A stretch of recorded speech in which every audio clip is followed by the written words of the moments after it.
Hello everyone.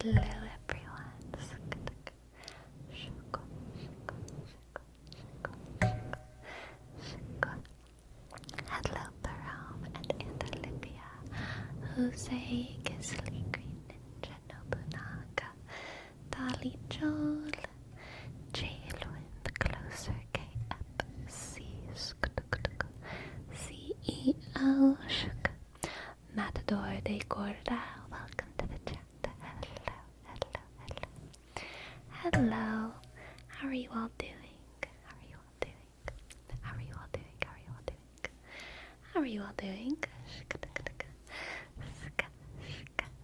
And Guto and Bad Hominid, thank you for your subs. First 2 subs of the night, and also Buzz. Thank you for giving a sub. Thank you. First for Guto, G, U, T, 07, underscore 7. Thank you. And Bad Hominid, B, A, D, H, M, I, click, N, click, I, click, D. Thank you.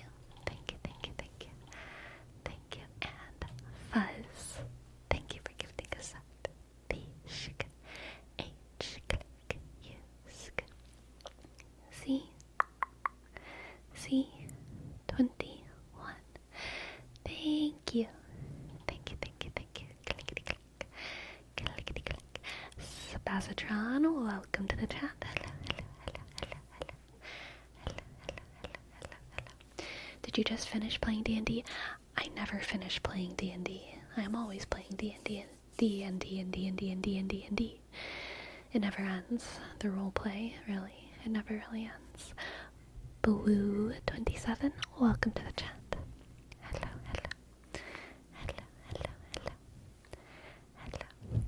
And Niskai, thank you for your sub. Thank you. 11 months. Amazing. Thank you, Niskai. And E-C-G-A-I.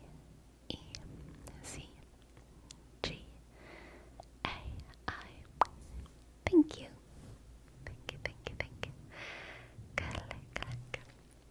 How's your day going, Sleepy? My day is going great. I feel very tired, but I don't really understand why, because I've gotten plenty of sleep. So I don't know why I feel so tired, but I do feel tired. But I also feel happy, and I feel good. I feel productive. I feel like I did a lot of work today. I feel excited for tomorrow. I feel excited for the weekend. I feel happy. And Buzz, thank you for your sub. Thank you, Buzz. Thank you, Buzz. B-H, click, U-C, 21. Thank you. You are always slightly sleepy. It's true, the lurker. I am always slightly sleepy. I am. You know, I'm gonna be real. I think it's actually makeup. I recorded earlier than usual today. Usually I either only put on makeup before I stream, and if I do record that day, I'll record at like noon or 1 p.m. or something. But today I recorded around 9 a.m. I think, and I put on mascara, and I think mascara makes my eyes feel tired pretty much every time I wear it, over time. So I think my tiredness is fake. I don't think it's real tiredness. I think it's eye tiredness from mascara, from the weight of it. No, I'm gonna be super real. I think I have a very, very minor allergic reaction to most mascaras in the universe. Something that I have been aware of since I started wearing makeup and towards the beginning of high school or whatever. It's not bad enough that I care, but it is something that I notice. Cosmetic fatigue, it's true. It's a big part of why I oftentimes, I just don't wear makeup in the real world. It's probably a big reason why I didn't like makeup for most of my life, but I do like makeup now. I've grown into liking makeup, and you know what? It might not even be allergic. It might have to do with bacteria in mascara, not an ingredient in mascara. It might have to do with my mascara being old. That might be part of it. Or it might have to do with having dry eyes, and the mascara makes it more dry. It could be like any of those things. So, I don't really know. But I'm pretty sure that mascara just like irritates my eyes a little bit. More than other people. At least it seems like it's more than other people. Maybe this happens to all people who wear mascara, and I'm just being like a big old baby about it. That's also possible. I don't know.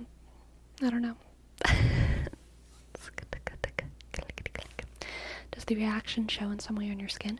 No. If it's really bad, it does make my eyes red. Like, it makes me like, because it makes me kind of feel like I'm crying a little bit. But it's like, I think it's just like the kind of redness that comes with crying. Thank you, GreenNinja, for your tip. Thank you so much. Thank you. Yes, I'd love to give you a reading. I feel like if your mascara has bacteria, then you gotta throw it out. Girl, all mascara has bacteria all the time. It's just a question of like, how diverse has the bacteria become? How diverse has the bacteria become over time? I listened today to a historical podcast about L.L. Zamenhof, the creator of Esperanto. Interesting. I don't know what any of those things are. I regret to inform you, I do not know any of those things. Anyway, let's do a reading for GreenNinja. Let's do a reading for GreenNinja. GreenNinja. It's been a hot second since we've used the Hush Tarot. So let's use that. Is the gem looking thing on the tiara green or blue? It is blue. Blue. I'm blue. Da-ba-dee-da-ba-die. Da-ba-dee-da-ba-die. Da-ba-dee-da-ba-die. Da-ba-dee-da-ba-die. Da-ba-dee-da-ba-die. Alright, let's see what the cards have. For GreenNinja.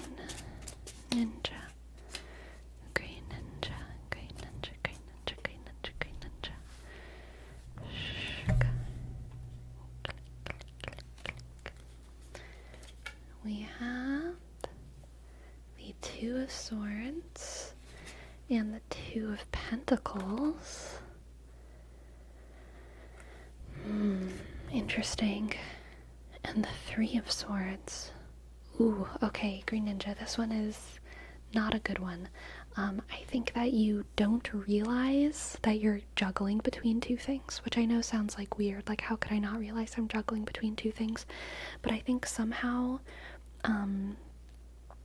it's like the frog in the pot of boiling water that doesn't realize the temperature is getting hotter, which is fake, by the way, not a real thing. But for the sake of the analogy, let's pretend the frog in the pot of boiling water thing is like a real thing.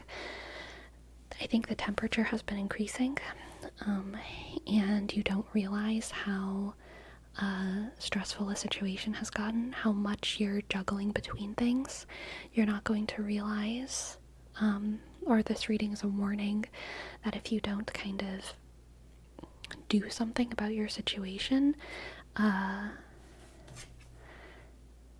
stuff is going to break.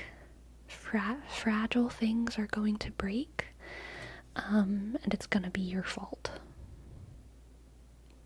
You're gonna drop something that that you shouldn't drop, okay? You're gonna drop something that you shouldn't drop. Dropping a baby on its head, you know.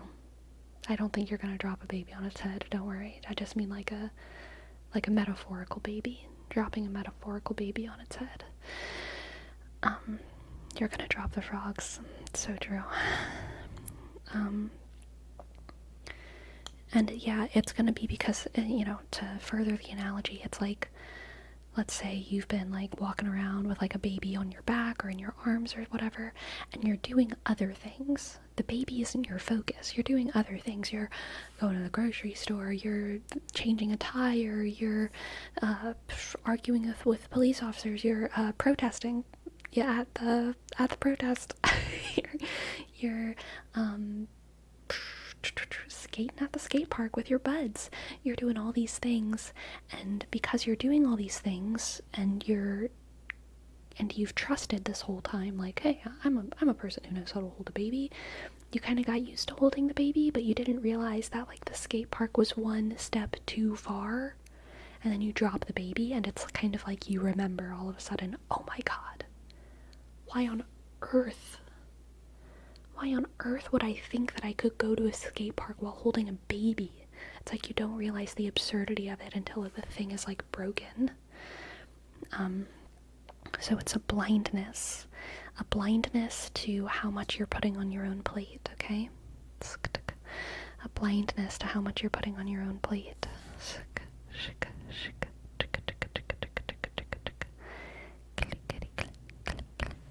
Let's get an oracle card. Let's get one more tarot card as well, and then an oracle card. Ooh, Five of Cups. Five of Cups, Five of Cups, Five of Cups. Yeah, this one isn't looking good. This one's not looking good, GreenNinja.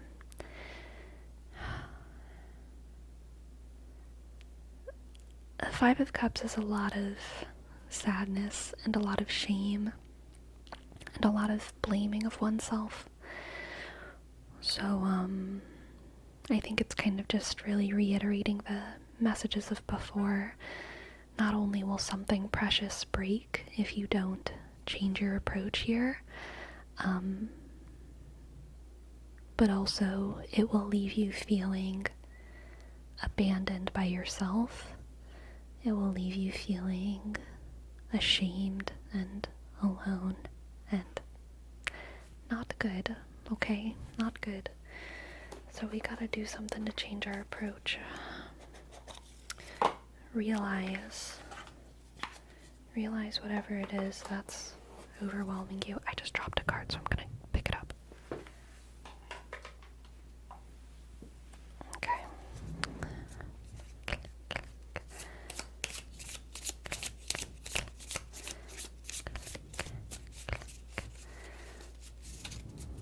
What does the oracle have for GreenNinja?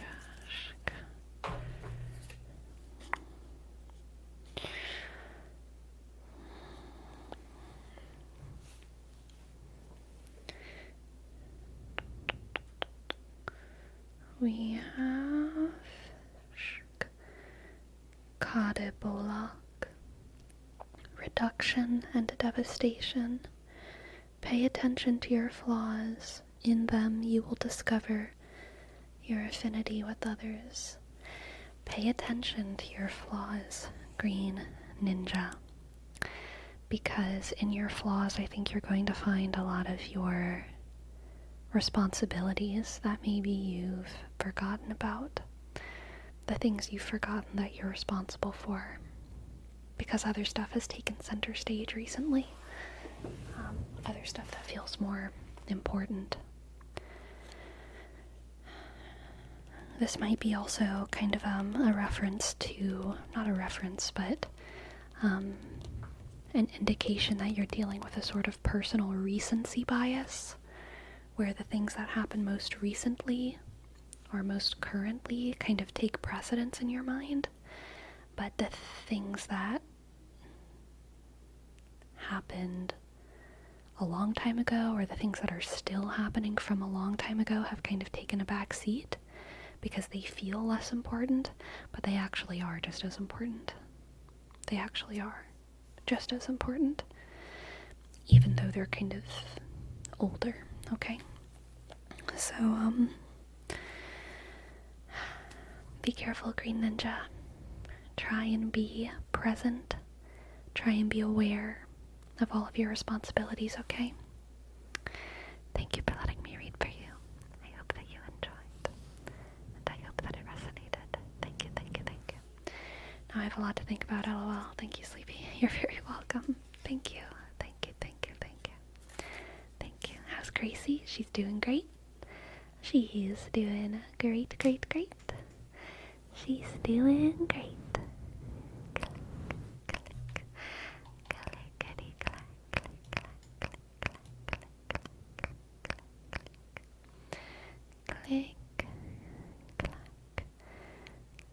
click, clack.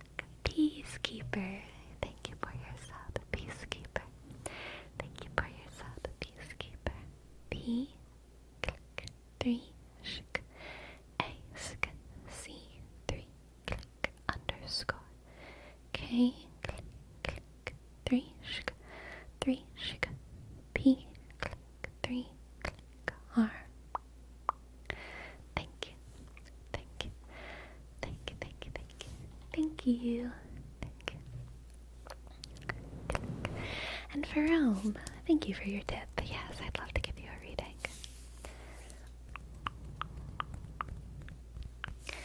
Do you think you've gained more insight in your oracles after your oracle stream? Do you think each deck has a bias towards certain readings?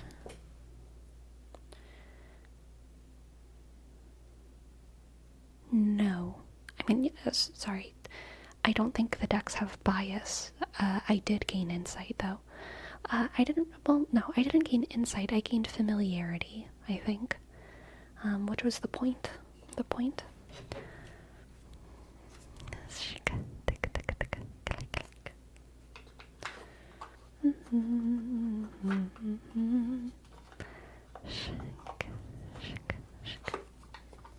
Alright, let's see what the cards have for Rome.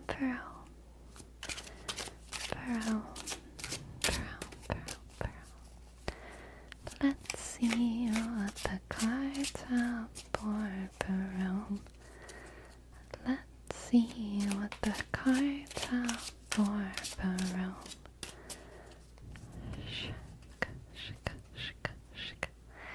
And for Zyler, thank you for your sub. Thank you. Thank you so much for click C Y click L for shk R click click click click. Maybe it's supposed to be Azalar? Azalar? Maybe? Thank you so much for your sub. Thank you, thank you. Thank you. Alright, bro.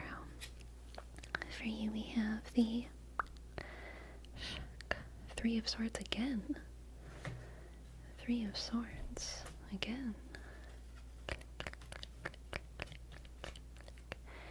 The Nine of Cups. The Nine of Cups. The Nine of Cups. The Nine of Cups. The Nine of Cups.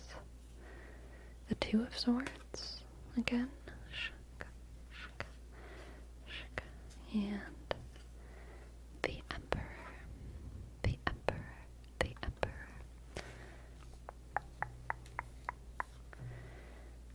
Aren't swords cards represent air signs? Yes. Well, not air signs, but air the element. Yes. And air is the element of intellect and speed, transformation, the future, things like that. Alright. For Rome.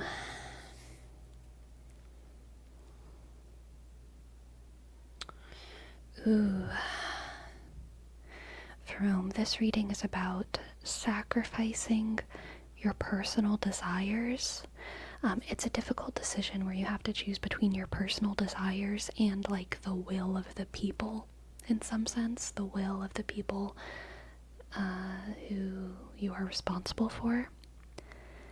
And it's about, sacrificing your personal desires in order to take care of the people that you're responsible for.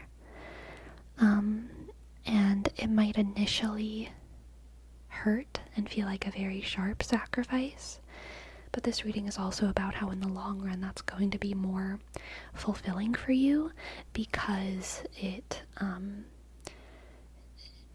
will mean that you've done your duty well, and just that fact on its own, for Rome, is going to be a fulfilling factor in your life. For you to know that you've done your duty well, even though that it meant sacrifice, even though it meant making these difficult choices. For you to do your duty well will lead to your happiness. Not the happiness that you intended originally, perhaps, but the happiness that you've earned. And the happiness that makes you a good person for doing your duty, alright? So this Two of Swords is that difficult choice. The Emperor here is your responsibility. Your responsibility to be a servant to the people. And then we have your sacrifice, but your ultimate fulfillment, even though it's not the fulfillment you originally envisioned for yourself. Okay? Let's get an oracle card for you as well. Hello, lemon slut. Welcome in, welcome in.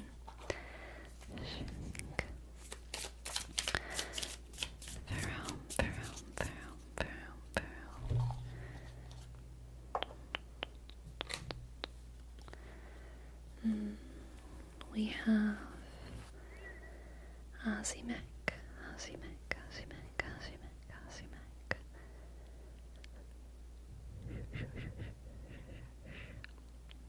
Healing and dissolution. Treat your healing with resilience. Rub your bruises gently. Treat your healing with resilience. Rub your bruises gently. Wow, that's a very interesting kind of tie into this Nine of Cups. Nine of Cups is always like fulfillment, not to the highest degree. It's fulfillment. That's not quite there, because the Ten of Cups is actual full emotional satisfaction, full emotional fulfillment. The Nine of Cups is like fulfillment that either feels incomplete or fulfilling the dreams of someone else, which makes you feel happy even though it's a dream for someone else, or in your case, like I was saying, fulfilling your duty and that being deeply, deeply satisfying even though you had to sacrifice your happiness along the way. Fulfillment of your duty is a wish fulfillment in itself. It's still a positive message, but it's one that requires a little bit of nuance to understand. And I think this message here, to treat your healing with resilience, rub your bruises gently, it's the message that the sacrifice makes you feel more fulfilled. The sacrifice of the Emperor's freedom makes them feel more like the Emperor. Every time the Emperor remembers the sacrifices they made for their people, it makes them feel more empowered in their duties. It makes them feel more happy to be who they are and where they are. The lack is the joy. The lack is the joy. Okay. rub your bruises gently. Thank you for letting me read for you. I hope that you enjoyed. And I hope that it resonates. Thank you, thank you, thank you. I think what the reading might be talking about, there's this company I've been working with that I didn't want to take, and I've been looking offboard to someone else because it has tasks I don't usually like. But my bosses keep trying to convince me to stay as they say I'm the best for it. Could that be the sacrifice of my will? It could be. It could be. Definitely. That would match.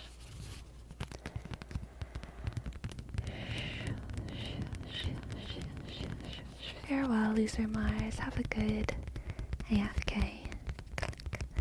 Sleepy, I must know. What are your thoughts on goths?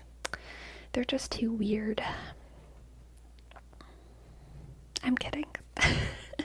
I'm kidding. I love a goth babe, alright?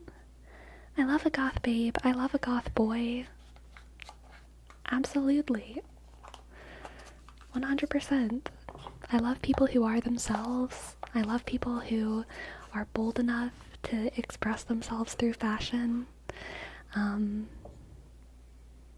I love new goths. I love old goths. I love it all. I love it all.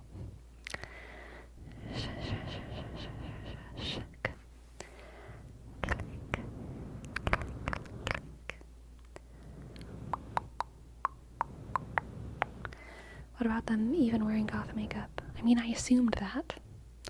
To me, like, I don't know. That's exactly what I was thinking about anyway. So yeah, of course goth makeup. I like it when the boots are big enough and spiky enough to be used as weapons. Absolutely. What would be an example of a goth boy, Ken Carson? I don't know who that is, but there's plenty of goth boys. I can't name them, but I can envision them in my head, okay? They have black hair, or they have black roots with like red tips, or blue tips, or silver tips.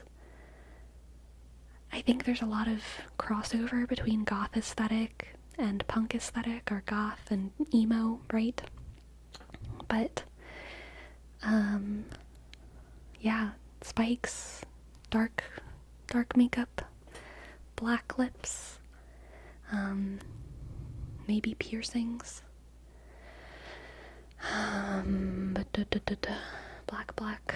black clothes, whatever.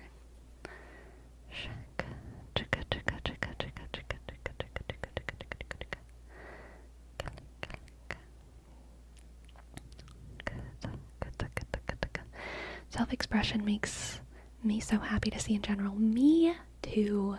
I love it when people are just out here doing their thing. They know how to skate. Maybe. I feel like,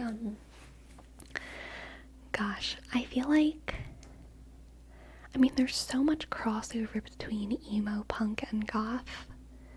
I think all of them would be considered alt, and then alt also contains other aesthetics, like,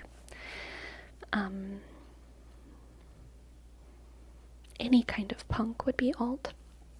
Not just like classic punk, but like, if you dress in like, tech wear, or like cyberpunk fashion, or solar punk, or whatever, that would also be alt.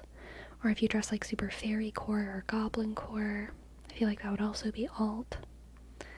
I feel like punk, compared to goth, is usually a little bit more involved. Punk usually has more of an emphasis, I think, on piercings and tattoos. Goth in my head is a little bit more purist.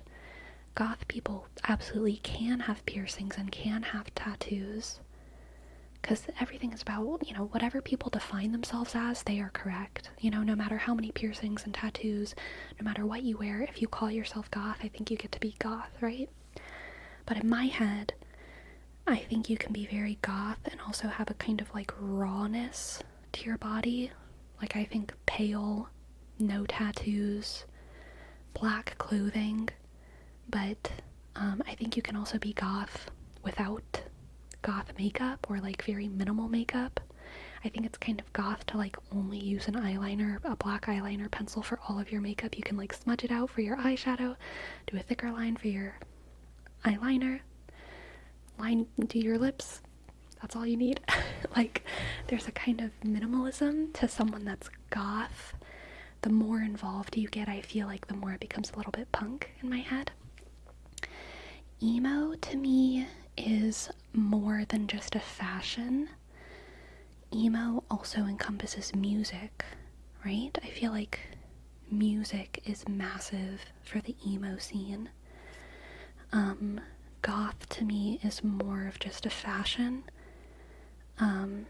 Punk is a culture, I would say, a culture of being, so punk means like resistance, a resistance to things. So like punk is all based around the resistance of whatever the current conventions in society are. I think all of them revolve around music though. I feel like emo does even more. I thought goth also related to music. Probably. Goth music based absolutely first, but people see the fashion first because it's so striking. Okay. Yeah, interesting.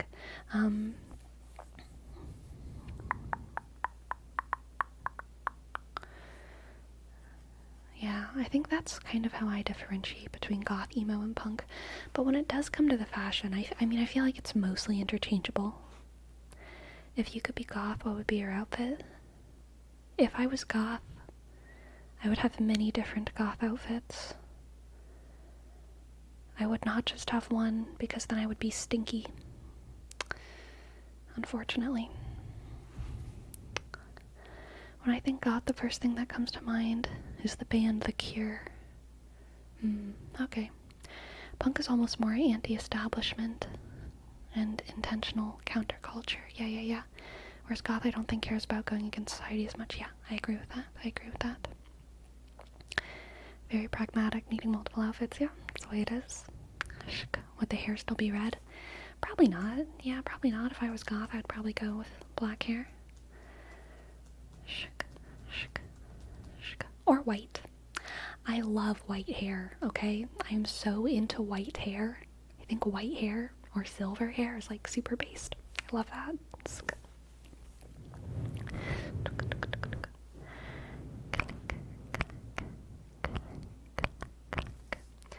You can be Camilla, the white vampire hair. Oh, yeah. Or Camilla? I don't remember. I love dark purple hairs with lime tips. I don't like purple. I mean, I like it as like an idea, but I don't like wearing purple. I don't like purple on me. But white is cool. I like white goth aesthetics. I love black and white as an aesthetic in general, but I also like pure white that still kind of has a punk or goth angle. It's a good look. Hello, the hoodlum. Oh my god, hello, I found your vids 3 months ago and I watch all your videos every night to sleep well. I just saw one of your Twitch reels and looked you up and you're live. Thanks so much for making your content. Aw, thank you so much. Welcome to the chat. I'm glad you've been enjoying. Thank you.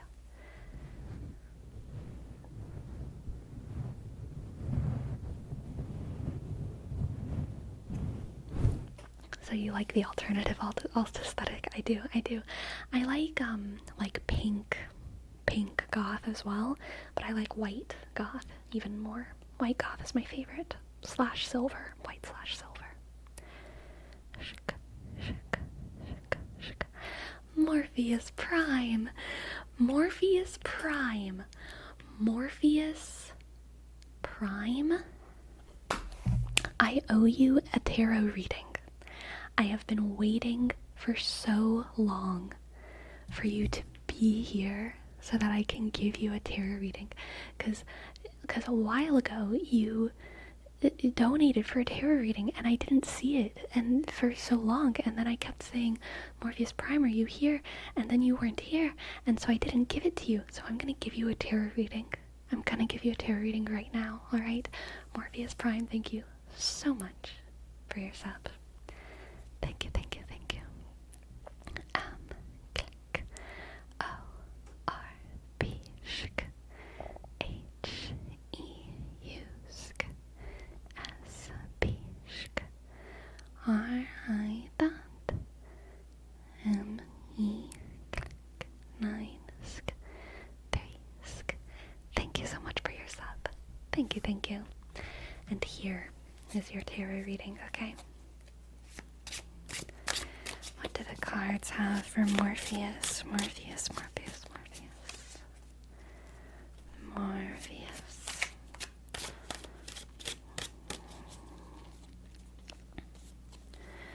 Morpheus.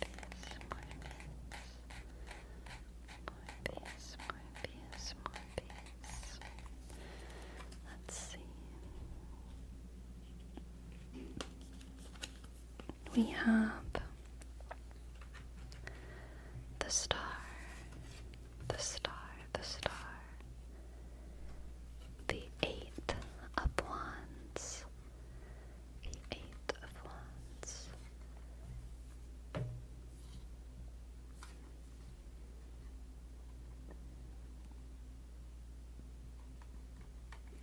and death.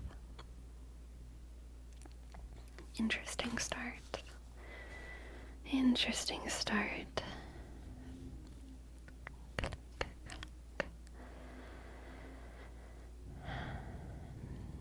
Gosh, this is giving me the vibes of a revelation. A revelation that something needs to change, Morpheus, okay? I think you might be going through a revelation that something needs to change, and it's going to be via overwhelm, alright? The 8 of Wands always kind of gives me a feeling of overwhelm. And I think it's going to be, I think that there's going to be a sort of straw that breaks the camel's back. And it's not going to be a straw that hurts, actually. It's going to be kind of the sort of straw that just makes the Jenga tower fall, and it's actually going to be like a relief. It's like, thank God. This game is over. Thank God this game is over. I didn't really want to be at this party. I did not really want to be at this party, and now I get to do something else. Okay. Let's see what else we have. The 9 of Cups. The 9 of Cups coming out again.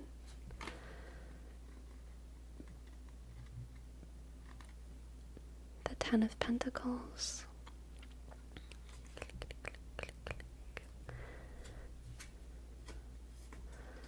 And the King of Swords. 9 of Cups, 10 of Pentacles, King of Swords.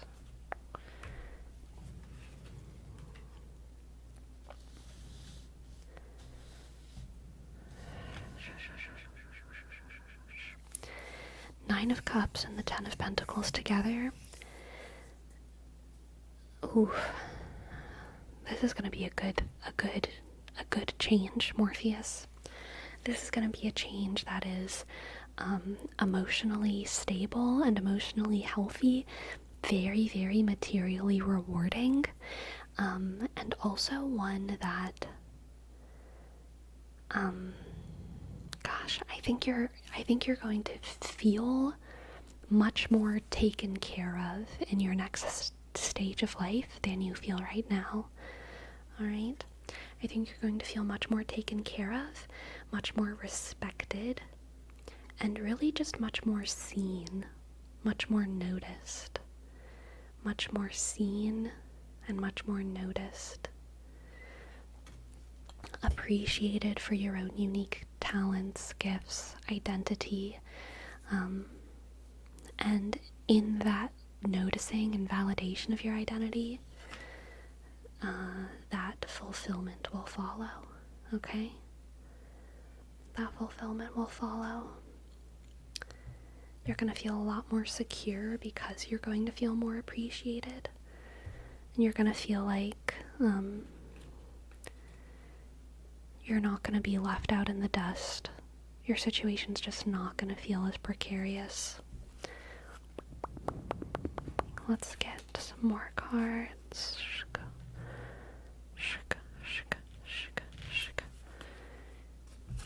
The Devil, interesting. Judgment, also interesting. And the Knight of Wands. Alright, your biggest challenge, Morpheus, is going to be that once your situation transforms for the better, you're going to realize that you had been taken advantage of in your previous version of life. And the realization that you had been previously in a situation where you deserved better, and then that situation ended and you got into a better situation, is going to make you wonder, how do I know when I have what I deserve? Because I was obviously wrong before, because I deserved better, and then I left and then I got better. So what if I left this and things got better? What if I left that and things got better? How do I know when I have what I deserve? How do I know when to stop chasing better and better and better? How do I know when to stop quitting in search of something better?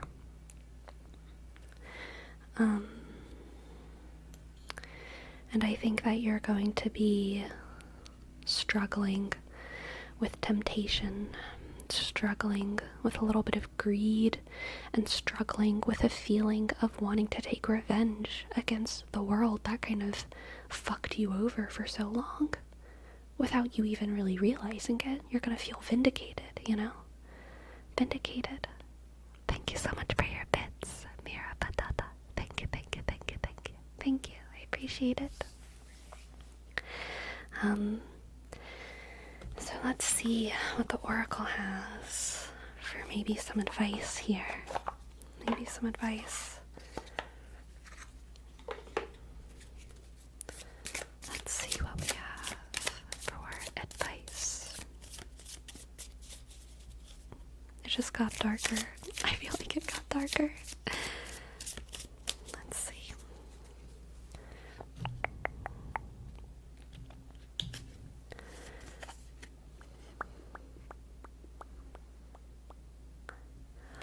Oh gosh, this is good. This is good.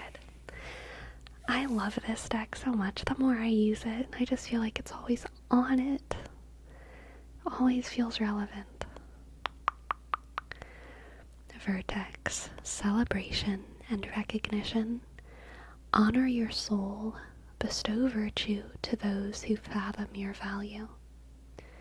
Bestow virtue to those who fathom your value.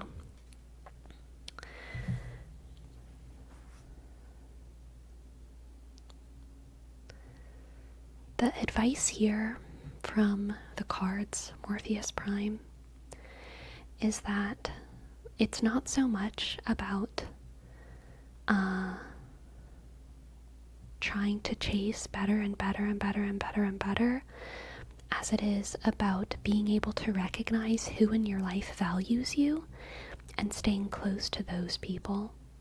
If the people in your life truly value you, then you will get from them what you deserve, and probably even more than that, right? If your employer truly values you, if your teachers, your professors, your coworkers truly value you, if your family, if your partner, if whoever truly values you, then you will get value back from those relationships. And if they don't value you, then you deserve better. You deserve better, alright? So think less about judging yourself and how much you deserve, and think more about looking at the people around you and asking the question of, are they actively loving me? Are they actively validating me and my existence? Which, if you'll remember, was the phase that we were moving into with this second chunk of the reading. This 10 of Cups, King of Wands, 9 of Cups, or sorry, 10 of Pentacles, King of Wands.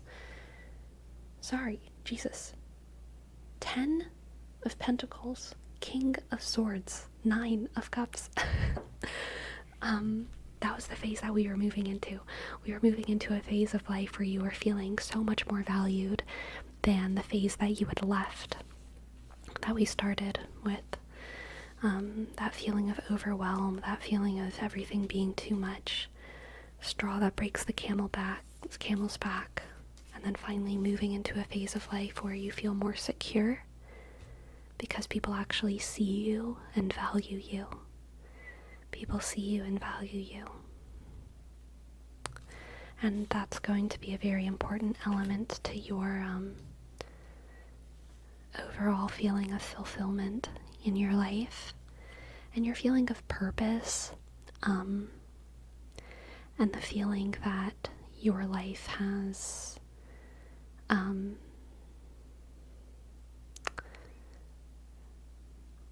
relevance, because your life does have relevance, but sometimes it can be hard to feel that unless it's clear based on how other people value us, you know? So pay attention to how and who values you, Morpheus. Pay attention to how and who. Pay attention to how people value you and who values you. And stick close to them. Stick close to them, okay? Thank you. Thank you. Thank you. Thank you. Thank you for letting me read for you. I hope that you enjoyed your belated reading. Thank you so very, very, very, very, very, very, very, very much. Thank you. Thank you, thank you, thank you. Thank you. Clickety click. Clickety click. Aw, thank you, Sinchobe. Thank you for your tip. Thank you very much. Thank you, thank you, thank you. Clickety click. Clickety click. Clickety click. Clickety click. Clickety click.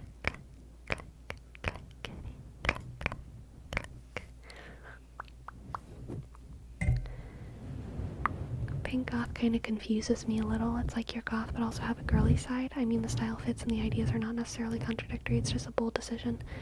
To me, it's like Avril Lavigne, you know? Avril Lavigne was kind of like a pink goth. Alt pink. Maybe it crosses over a little bit more into punk, but I'm all about it.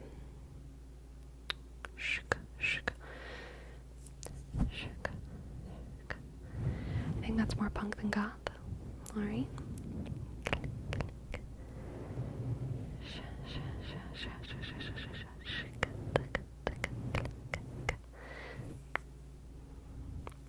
Hey Sleepy, now that you're approaching 200k subs, do you have anything special planned for it? No, I don't, because I think that 200k is actually like much farther away than it seems, to be honest. Because of the way that YouTube works. I think it's gonna take a very long time to get to 200k. I think it's gonna take longer than it seems.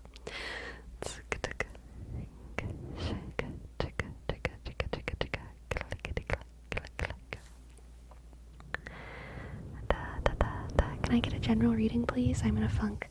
Absolutely, Sinchope. Thank you for your tip. Thank you, thank you, thank you. Thank you.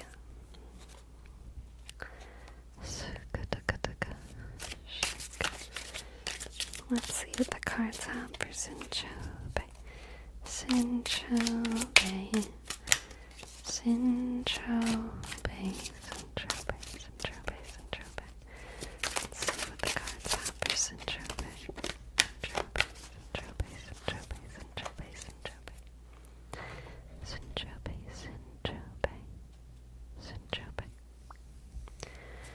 Queen of Cups, Six of Cups, and Six of Swords. Man, I feel the funk. I feel the funk that you're in, Sanchobe. I feel like you are feeling frustrated because it feels like you're giving much more than you're receiving in terms of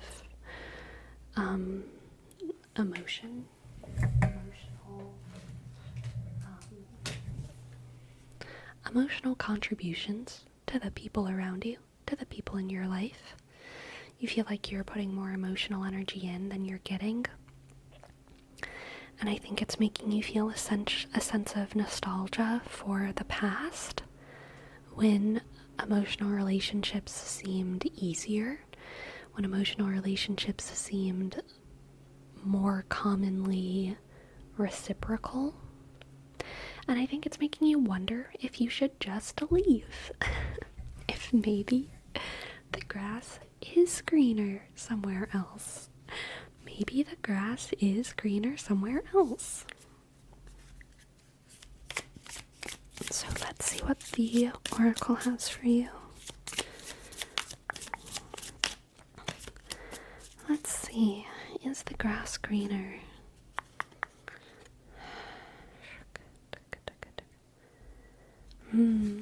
Interesting.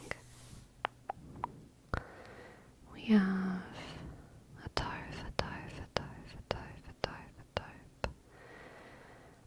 Frustration and dispute.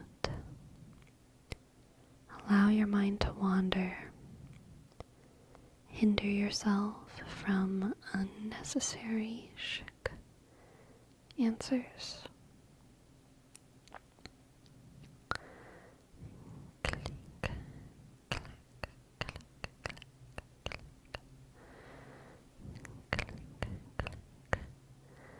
Allow your mind to wander. Hinder yourself from unnecessary answers.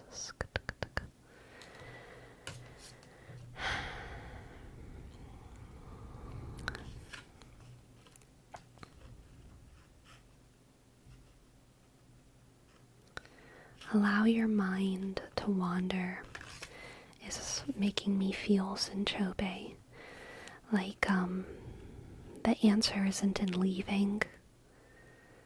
The answer is in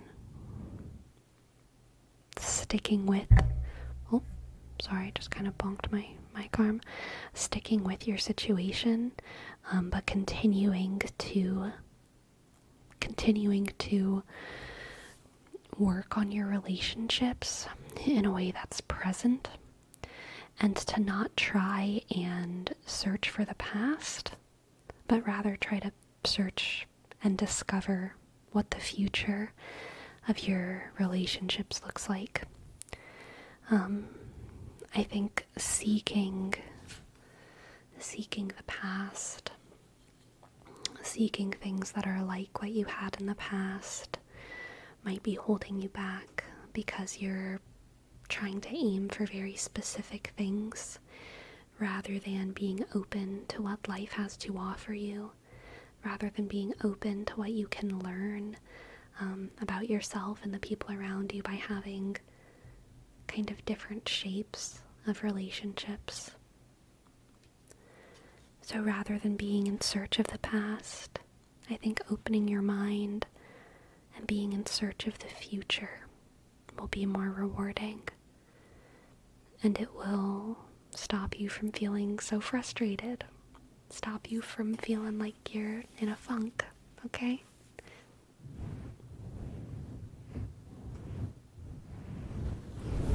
Shook. Thank you for letting me read for you. I hope that you enjoyed, and I hope that it resonated a little bit. This really struck. Thank you. You're welcome. You're welcome, Sanchobe. You're welcome. Shook.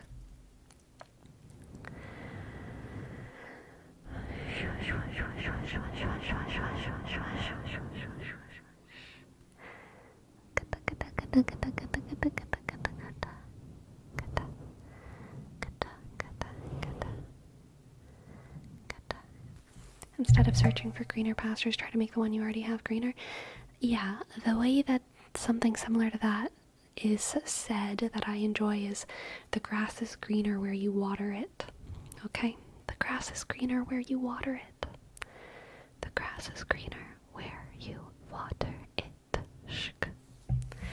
Thank you, Sanchobe. Thank you.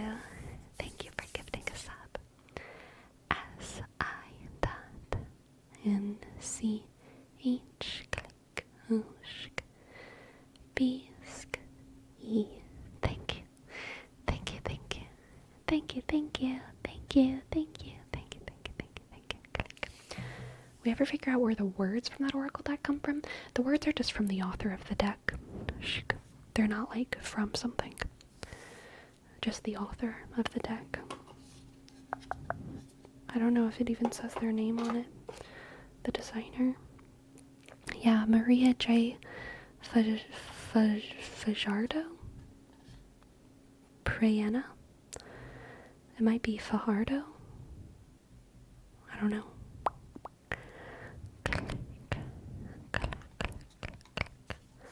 Thought it could be from a different language or something. I don't think so, no.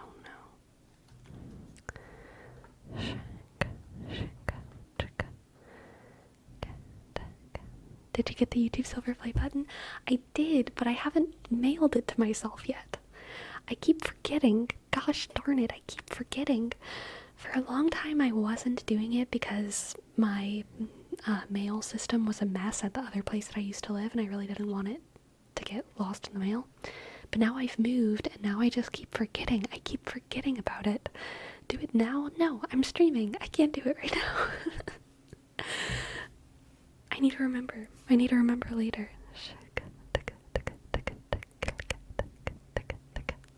How long would the 3-card be? I feel like usually a standard reading, 3-card readings, just lasts a couple minutes usually. Like anywhere between 3 and 5 minutes maybe. It's not super long. Sleepy, as the smartest person I know. Oh my god. Can you help me out with calculating the relative state of 2 celestial bodies? Easy. Given 3 frames of reference and outputting the final relative state in the frames of a human on the celestial body, not the center of mass. It's okay if this is too easy and trouble for you, I understand. So you're describing a triangle right now? So I would say just refer to Pythagoras. A squared plus b squared equals c squared. And that should solve most of your problems for you. Okay, Destructicon? Okay. Okay.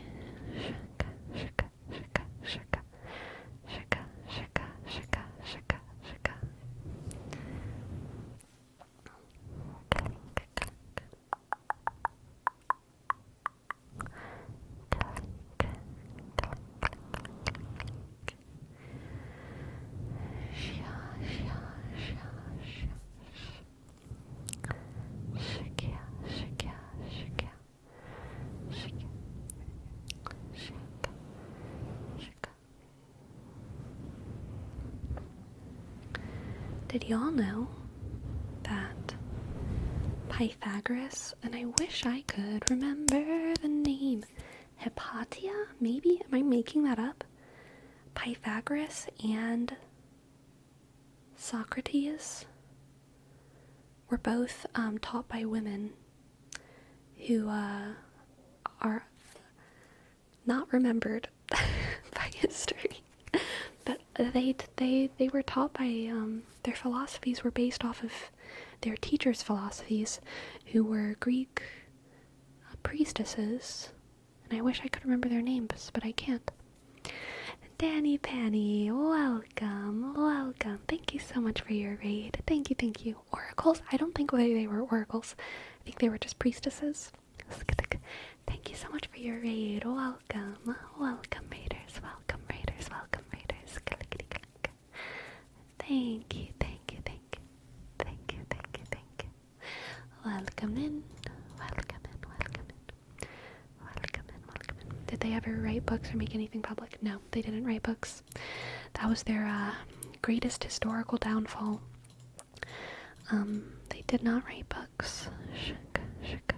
Let's go women shame that they were left out of history.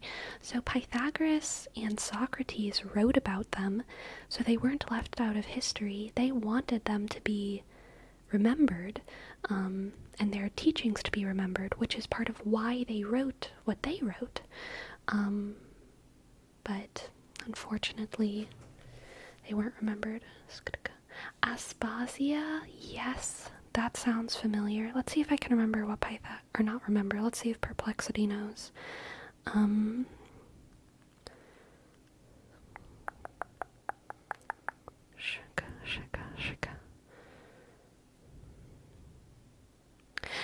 This was it, Themistoclea. Also known as Aristoclea, which I had never heard, or Theoclea, which I had also never heard, was a priestess of Delphi, so maybe an oracle, Destructicon, to your credit, and is reputed to have been a teacher of Pythagoras. She's believed to have imparted moral doctrines to him, significantly influencing his philosophical outlook. Additionally, Pythagoras' wife, Theano, was also a prominent figure in his scholarly community, contributing to mathematics and philosophy alongside him. Themistoclea was the name that I was familiar with. I think it's hard in the old days if you didn't have anything written down or public recognition to be remembered. Yeah, absolutely.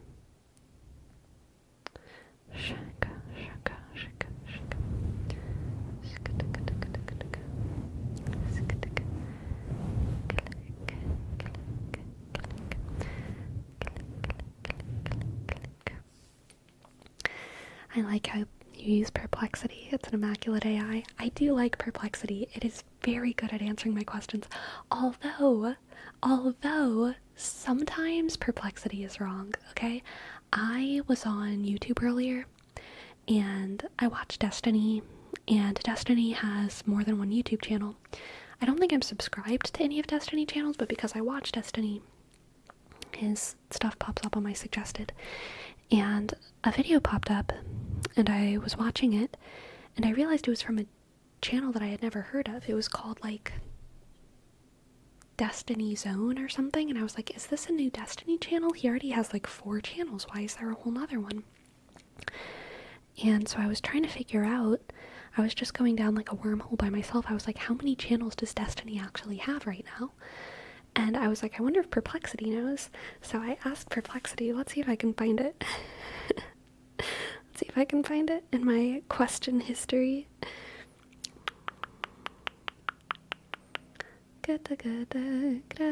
No, I can't. How many YouTube channels does Destiny the streamer have? Oh wait, now I'm searching my history. That's not what I want. How many YouTube channels does Destiny the streamer have?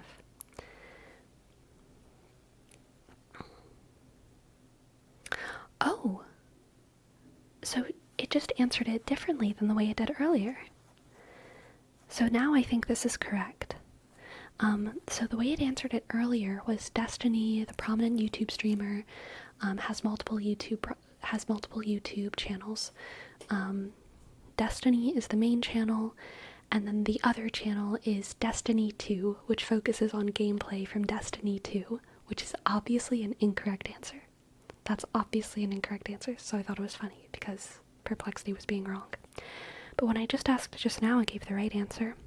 Destiny the streamer has multiple YouTube channels. Destiny main channel, Destiny clips, Last Night on Destiny, and the Bridges podcast. Interesting.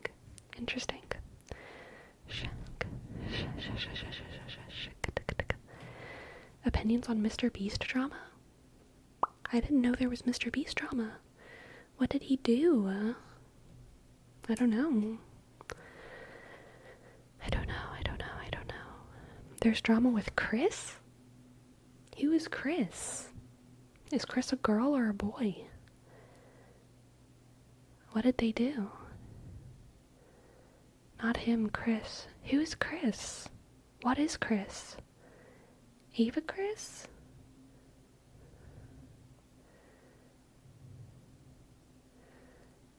I think Chris is not their name. Oh, I have no idea who these people are. don't know Mr. Beast stuff. All I know is that he has a lot of money and that he spends that money to make more money on YouTube. Chris is a girl. She's trans and transitioned recently. Okay, cool. Based. Shika, shika, shika. Dookie, thank you. Thank you for your sub. Dookie, dookie, dookie, dookie, dookie, dookie, dookie. Dookie, thank you. D, click. Oh, shika. Oh, K, shika, shika. I, click. E, underscore, underscore, underscore, underscore. Thank you, thank you, thank you, thank you. Thank you, thank you, thank you, thank you. Thank you. Click. Chris is a trans member of Mr. Beast's team that was outed recently for predatory behavior with underage people and ordering very questionable art from an artist a while back. It sounds like a story about someone who did something bad. Without knowing anything about this at all, I would say I don't know what Mr. Beast has to do with it.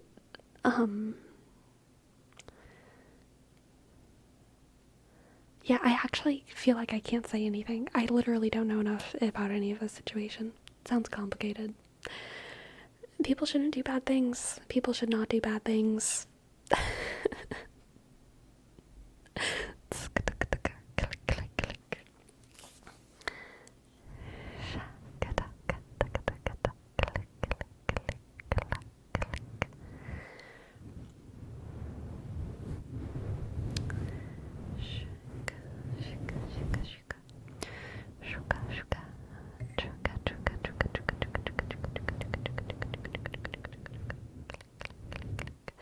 You may not be informed enough, but don't let that stop you from having an opinion. No, but it does, though. I literally cannot have an opinion if I don't have enough information. You know, it's like, so-and-so stole some bread. Like, okay, don't steal a bread. But then it comes out that, like, their family was starving. And then I'm like, oh my god, then, like, maybe it's okay if you steal some bread. But then it comes out that they stole it from, like, a local farmer from his hands and also cut off his hands when he took the loaf of bread. And I'm like, okay, that was unnecessary. You're probably a bad person. Like, I literally can't have an opinion.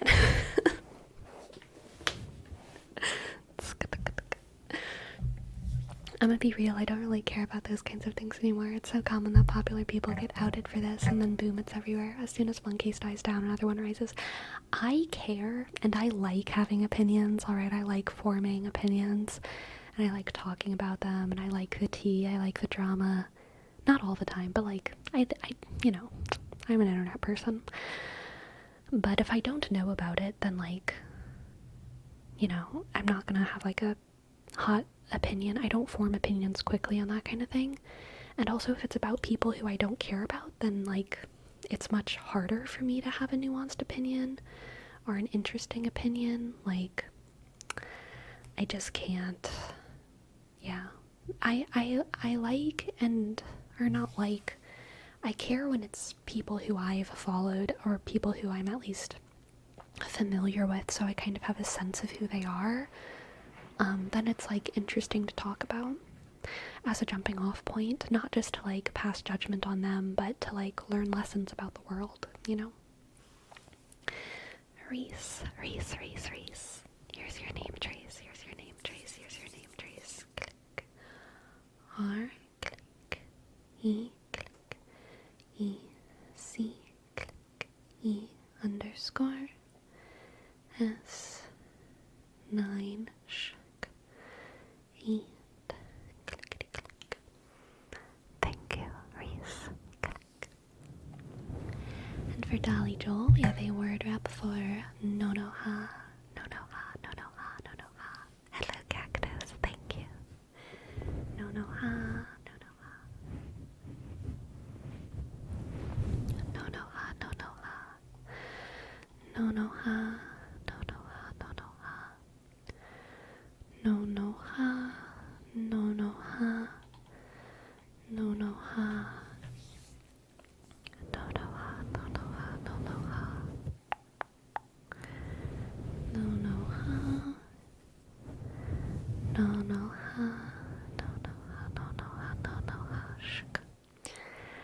No, no, ha. No, no, ha. No, no, ha. No, no, ha. No, no, ha. No, no, ha. No, no, ha. No, no, ha. No, no, ha. Shk. No, no, ha. Shk. The main reason this is blowing up is because it's related to the biggest YouTuber and how much they possibly knew about the situation, which I don't think it's confirmed that Mr. Beast knew. Interesting. Well, I'll use this as a jumping off point, I guess, myself. I can't talk about Mr. Beast because I literally just don't know enough about him personally or about his business or about this other Chris person, so I can't really comment on that situation. But when it comes to being a boss and paying people who are bad, I will say, as someone who's worked in multiple, like, very different work contexts, the standard that we hold people to on the internet is really weird, because having a platform definitely changes things, but whenever you're at the bottom of the totem pole in society, whether that means you're, someone who's gotten out of prison, someone who's a drug addict, someone who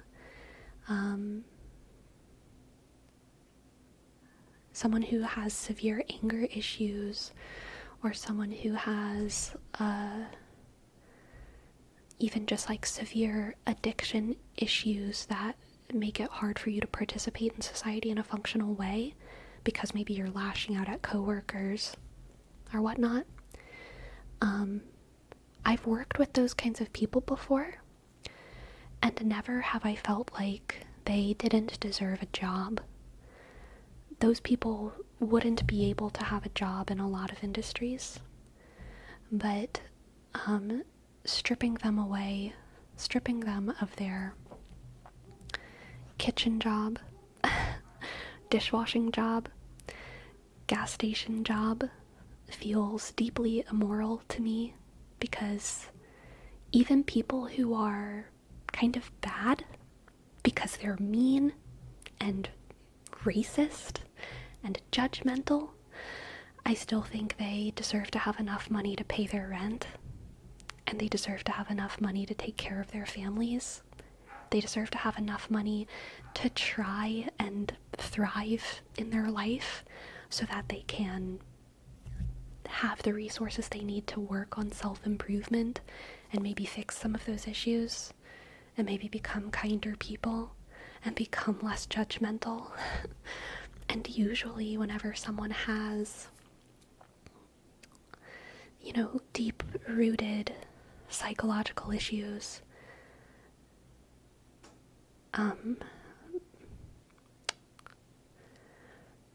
taking away their resources, their physical resources, isn't going to fix their situation. Now, taking away their ability to spread hate, if that's what they're doing, if they have a platform where they're advocating for hate, that's obviously different. We should remove those kinds of platforms from people, right?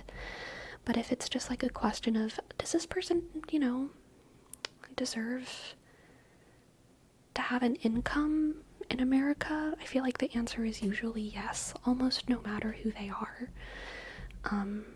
And yeah, there needs to be nuance there when it comes to like maybe how they're using that income, what we can expect from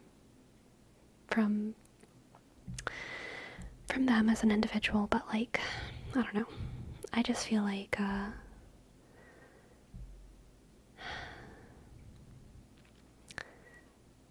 if someone is bad and they're having a bad impact on the world, that impact should be reduced, and that should be the focus of how we respond to their badness. We shouldn't just be focused on punishing them. We just need to focus on harm reduction. And if harm reduction means kicking them out of their job, then kick them out of their job. If harm reduction means just taking away their public voice, then take away their public voice. But like, I just feel like people deserve their Maslow's hierarchy of needs base level. They really do. Those couple first levels, I think everyone is entitled to that. And we always need to have an awareness of that when we're talking about kicking people out of something or canceling them from something. Like, we have to ask ourselves, what are we canceling them from? What are we taking away from them? How will that affect them? Are we punishing them, or are we harm reducing right now? What are we doing? What are we doing?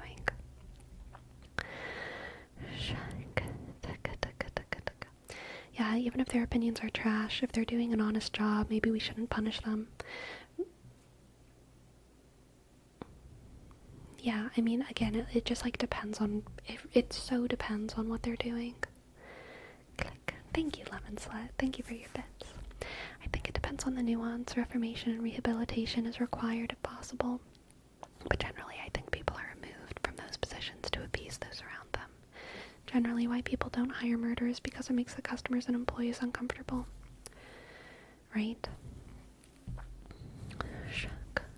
Human rights. Human rights. Exactly. People don't understand how important forgiveness is in a society of imperfect humans.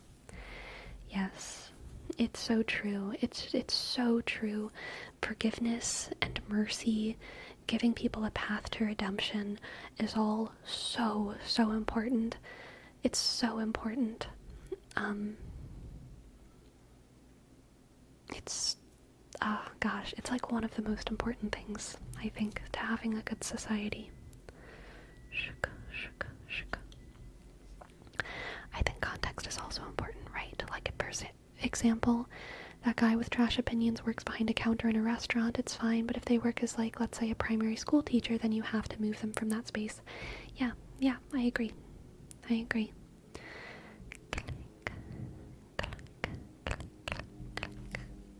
Definitely.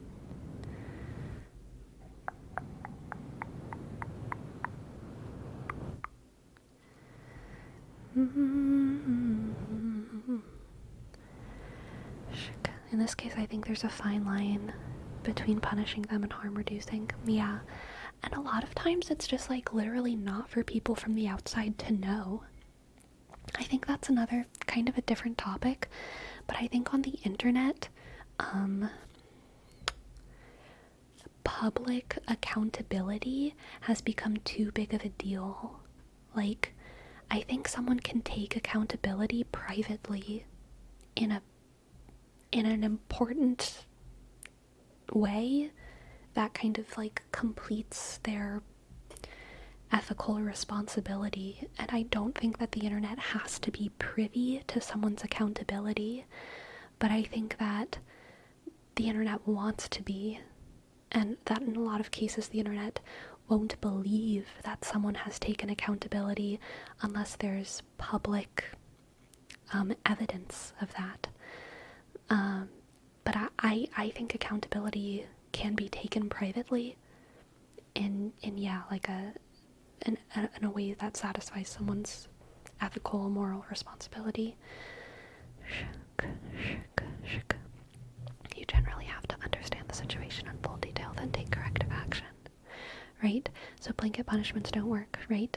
Although in this case the idea is to remove their platform and make people aware of the dangers that this person might hold to minors. Yeah, totally.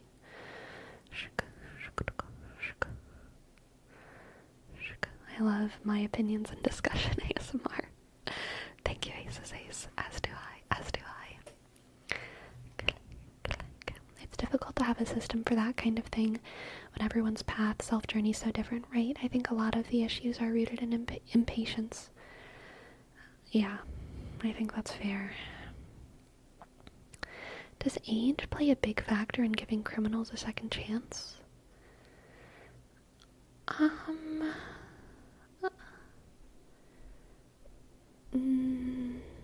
think it plays a small factor. I think it's relevant. I think age is definitely relevant when it comes to giving people a second chance, but I don't think it's like a massive factor. yeah.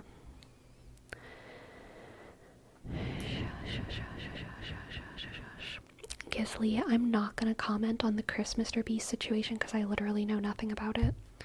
I can't.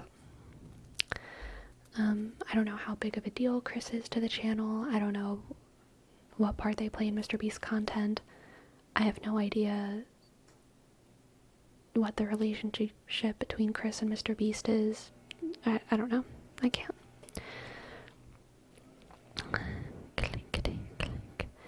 There's also a thing to say about having transparency. You gotta toe the line of making this available to those that it might harm. Yeah, I don't know. I don't think transparency is owed to most people in most situations.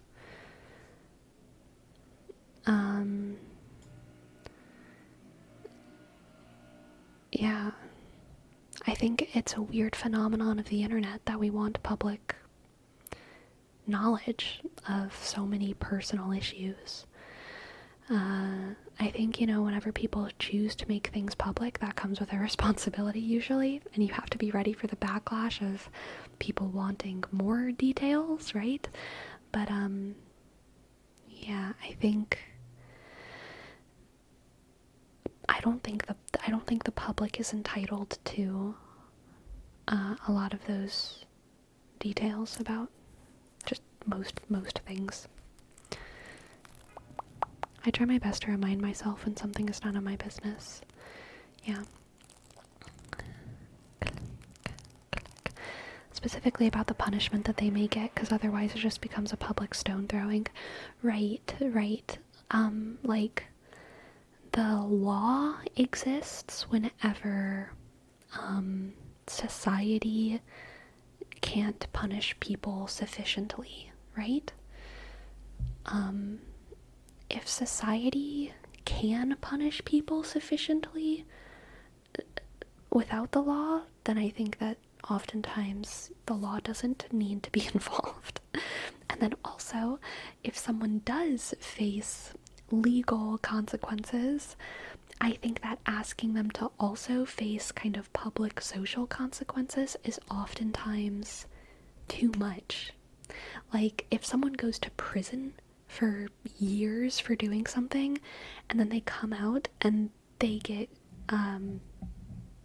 all kinds of public social retribution, is that the right word? Retribution? Then sometimes I feel like,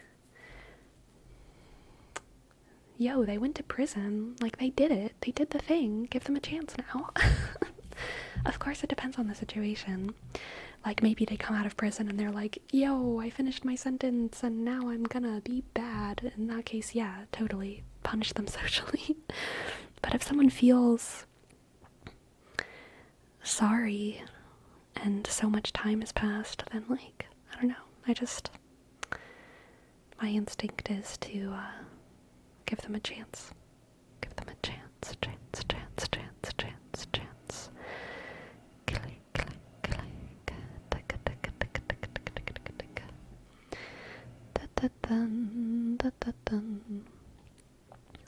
Have you heard about the EDP455 situation? Nope. I have not.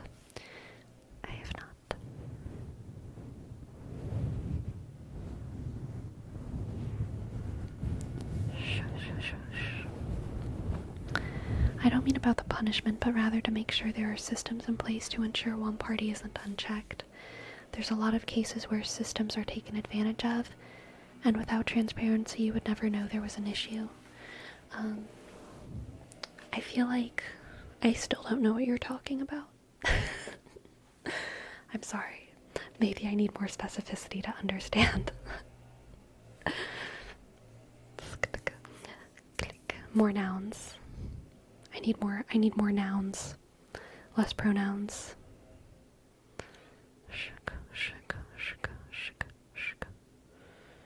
There's a hair somewhere. There we go. I found it. It's like tickling my nose. Sorry about the leaf blower sounds outside. You know, some people genuinely learn from their mistake, and giving them a chance should be our default stance on that instead of prejudice, yeah.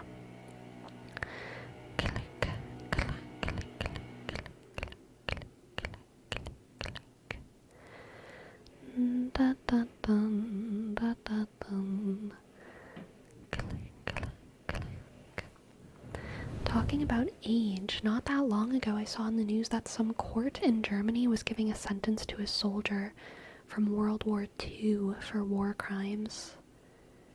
What do you think about it? Like, it's still needed to punish them for things that they did like 70 plus years ago? Depends on the person. It depends on the person. It depends on... I'm so sorry for this noise. It's really, really annoying me. It's making me deeply sad.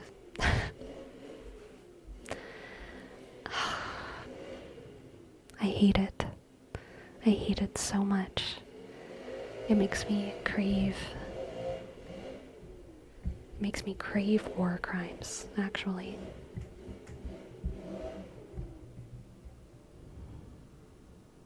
I could commit war crimes. I could.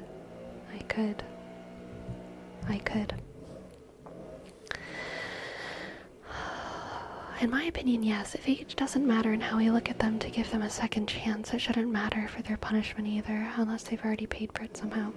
Right, that's kind of what I mean by it depends on the person. Have they already paid for it? Have they shown remorse? Have they shown guilt? Have they repented in their own way? Etc., etc.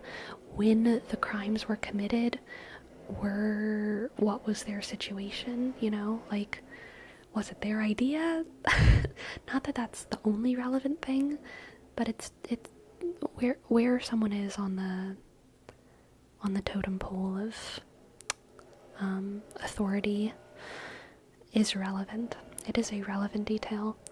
Like, if they were a 14-year-old when they committed war crimes and they were a little soldier boy, I don't think that's how it worked. I don't think any of them were 14, but let's just say, if they were 14 and they were committing war crimes because they were manipulated into it, then, like, obviously they deserve a different punishment than if they were a general. Okay? Or a different response, you know? Like, I don't think, you know, the little child soldiers of Coney's army need to be tried for war crimes.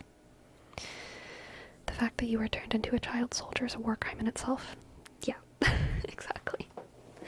And if they're still alive now, and they're being, like, punished for, like, World War II crimes, it does make me feel like they were probably pretty young. But I don't know how young, so, like, you know, I don't know what the situation was.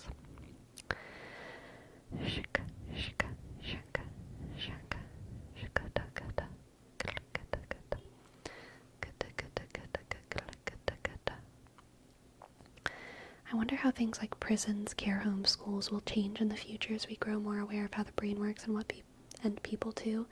I feel like in history it's been largely ignored. Yeah, I am...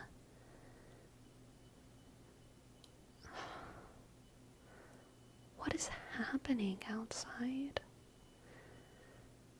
I'm so sorry.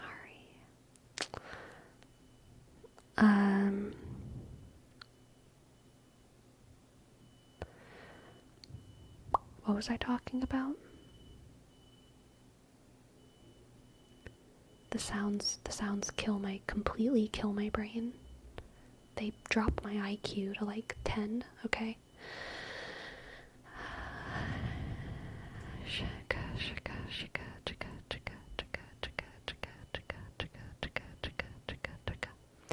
Hello, Densistorino. I'm doing well. How are you? Glad you enjoyed the videos.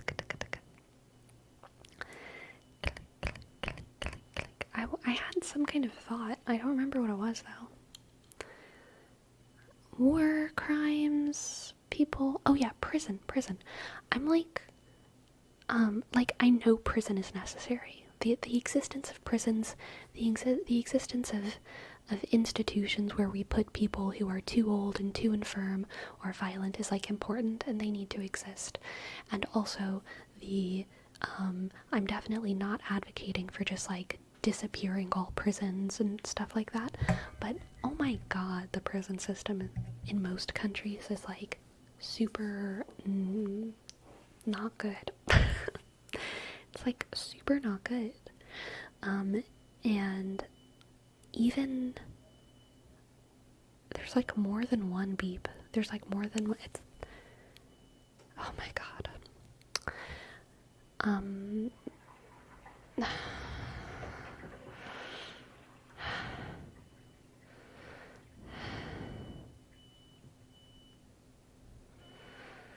gonna die.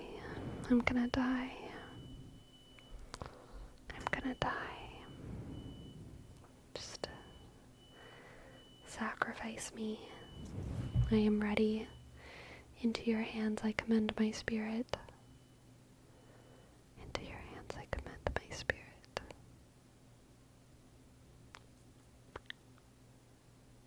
Okay, I think it ended. Let's hope. Mental institutions? I can't remember. It wasn't the World Health Organization, but it was one of those like big like organizations, one of those like big like world review boards, something like that. Had like a study come out where they concluded that, I'm gonna forget my words here, where they concluded that like involuntary care or involuntary institutionalization for mental health stuff was like met the world criteria for torture in a lot of countries, which I absolutely believe, and I think it's a problem. I think it's a really big problem, and it's a system that obviously needs to exist, but the way we implement the system is really bad. And it stops people from getting the help that they need, and it also traumatizes people into having more problems, you know? Like, saving someone from a Sudoku institution, or from a Sudoku instance, can sometimes give them severe trauma because of the systems that we have, you know? Like, that's not good. Thoughts on disciplinary children wilderness camps? Bad. I've watched documentaries. I've watched the documentaries Broker Scott. I think they're bad. I think they're so bad. I think troubled children do not need to be abandoned by their parents. I think that's like the last thing they need, actually. Oh my goodness. Yeah, the fact that most prisons are privately run for profit means there's often a severe lack of information about what happens inside, like the Walnut Grove Correctional Facility in Mississippi, which was privately operated, revealed widespread abuse, violence, and corruption. Despite this facility being criticized, meaningful changes were delayed, and the problems persisted until the state finally took action to close it down. Right.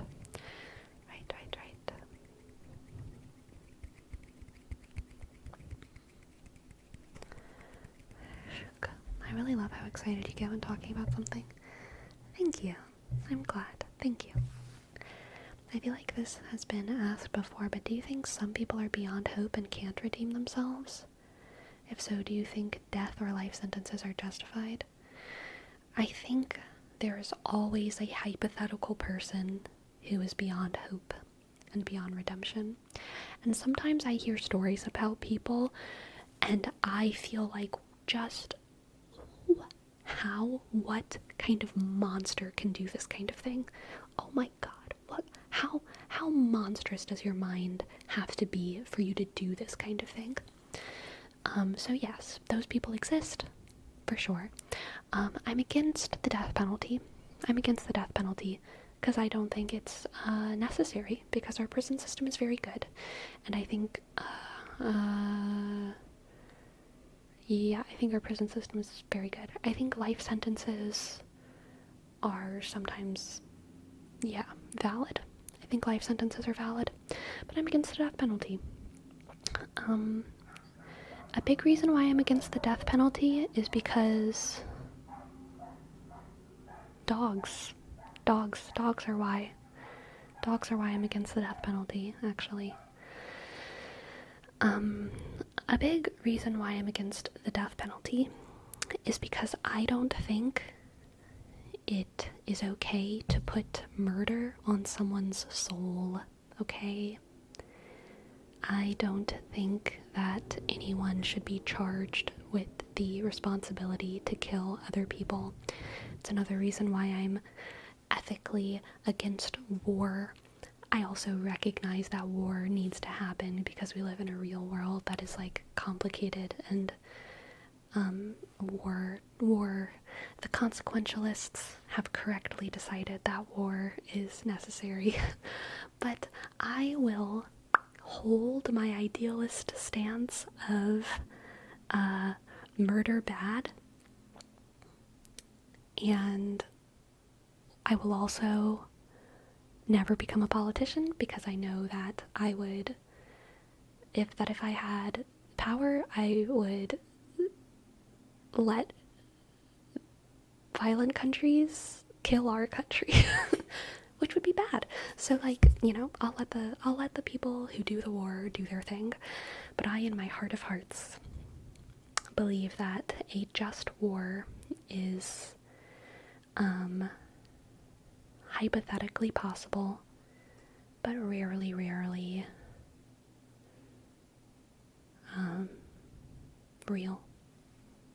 Yeah. What's the moral ethical difference between death and a lifetime sentence? It's about why you're incarcerating the person. You know, I think a lifetime sentence, if there's someone who is such a monster that they will never stop being a monster, it's irresponsible to put them into society, right? It's like, you can't put them back in society because they're gonna do murder or do torture or do whatever it is that they do that's really bad. Killing them means that you have to make someone kill them, and I think that that is a sin in itself. I think it's a sin to put a gun in the hands of a police officer and say, this man who's tied up in front of you deserves to die, and you need to kill him right now. I think that that's shitty. I think it's shitty to make people kill people. People who are defenseless, literally defenseless. I think it's shitty.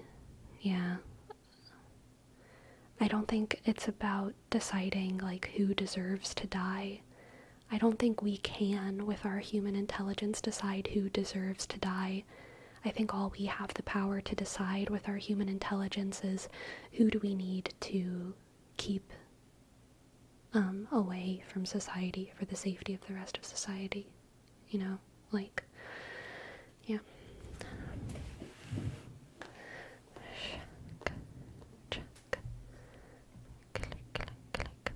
I agree with that, Destructicon. I think, like, a lifetime sentence in a padded room is, like, horrible. It's also nightmare. It's also perverse. I think lifetime sentences should be served in libraries, okay? Lifetime sentences in libraries are, like, with an attached basketball court.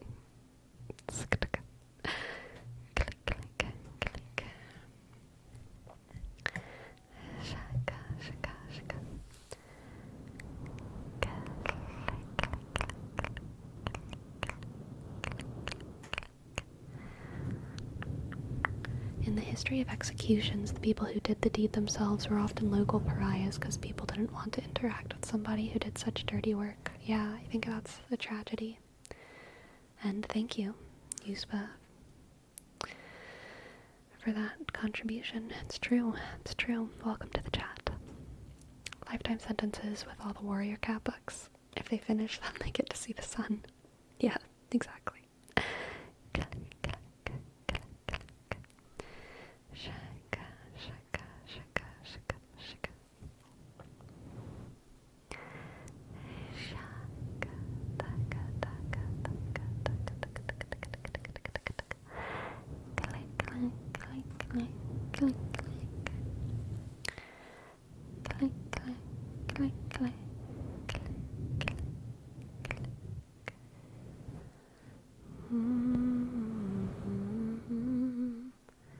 Have you gotten apples today? Yes, I have.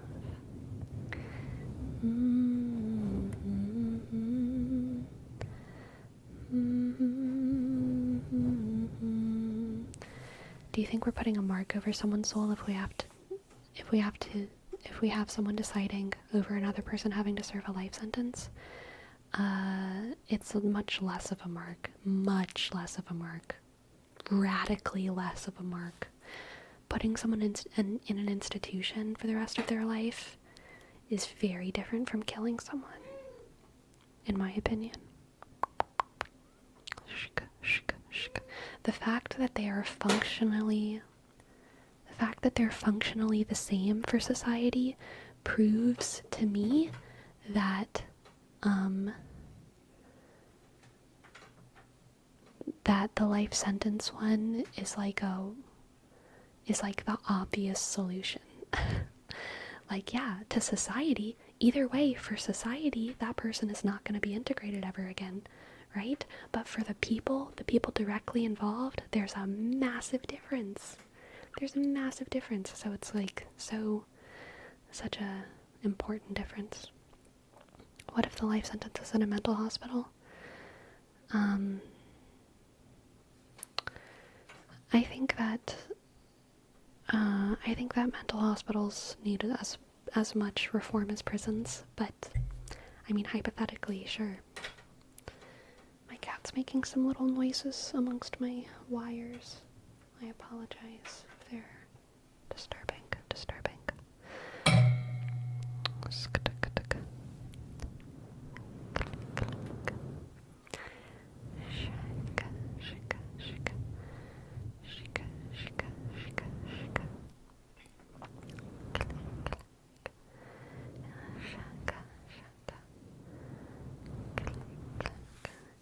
Hello, girl.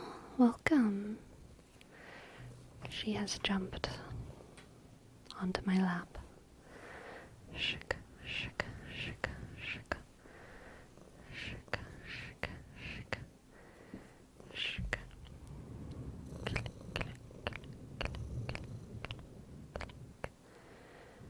Click, click, click, click,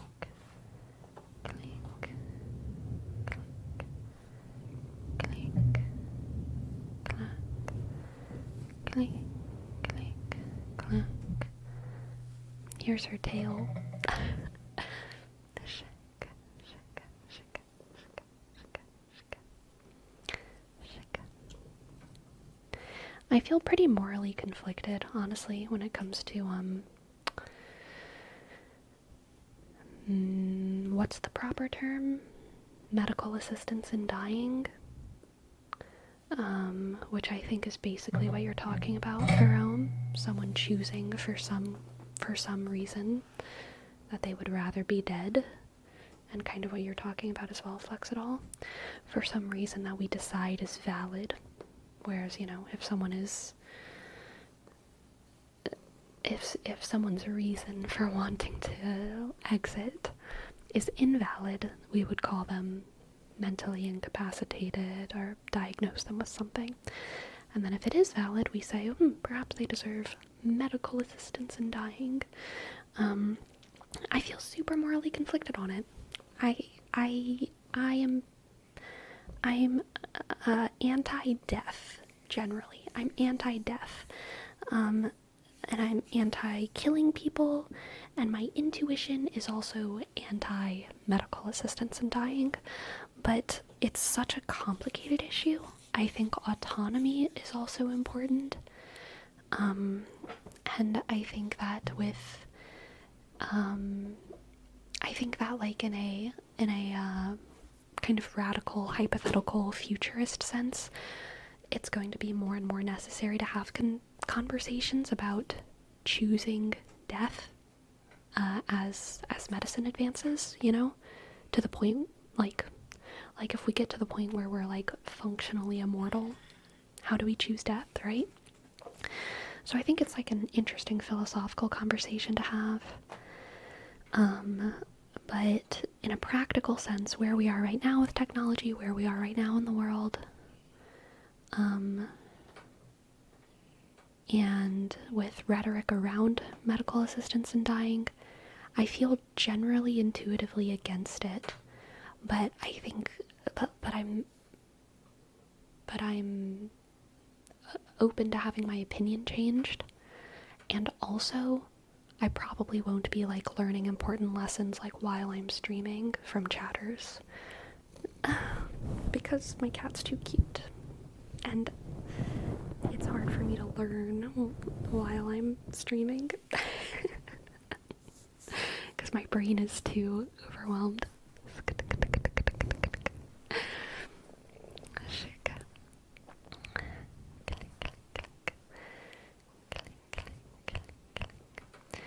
I'm all for autonomy. I would prefer to give people more chances with time, but also who am I to decide when enough suffering is enough for someone? Right. I agree.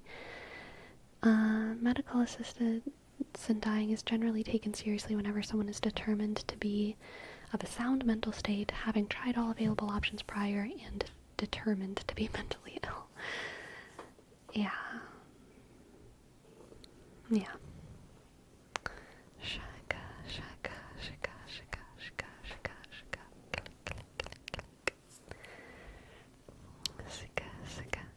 An ethics professor of mine once said, if you don't have the right to die, then you don't have the right to live. You instead have a duty to live. Ooh, that's a good one, Caleb. That's a good one. If you don't have the right to die, then you don't have the right to live. You instead have a duty to live.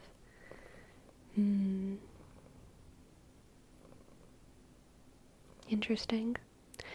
I think a lot of old psychologists talk about the death drive, which is something that exists in all of us. It is the drive that makes us do things that is bad for us, that are bad for us. It is the drive that makes us self-sabotage, and in extreme cases, it is the drive that we have towards Sudoku, right? And it's something that we all have to an extent. It's what we engage in a very minor way when we like eat spicy food and we enjoy spicy food. And it can go as far as, you know, someone choosing addiction, someone choosing toxic relationships, and then, yeah, it's more extreme cases, someone having, you know, severe depression and all of the things that can arise out of that.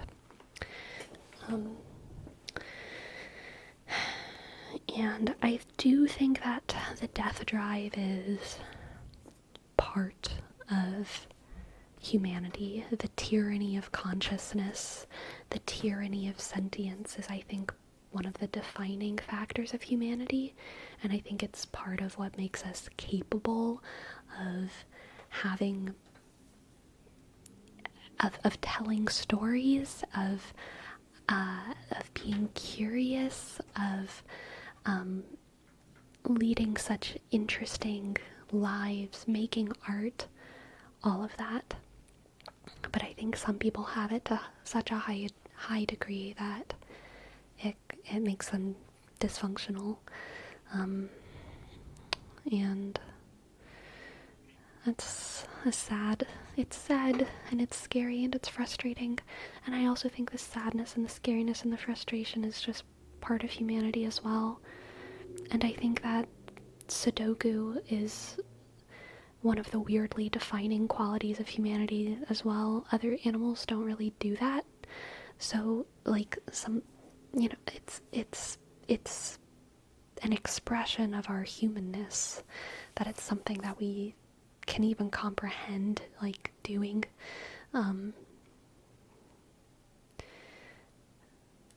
And I think it's also an expression of our humanness that we think it's a bad thing, even though it's something that almost only humans are capable of.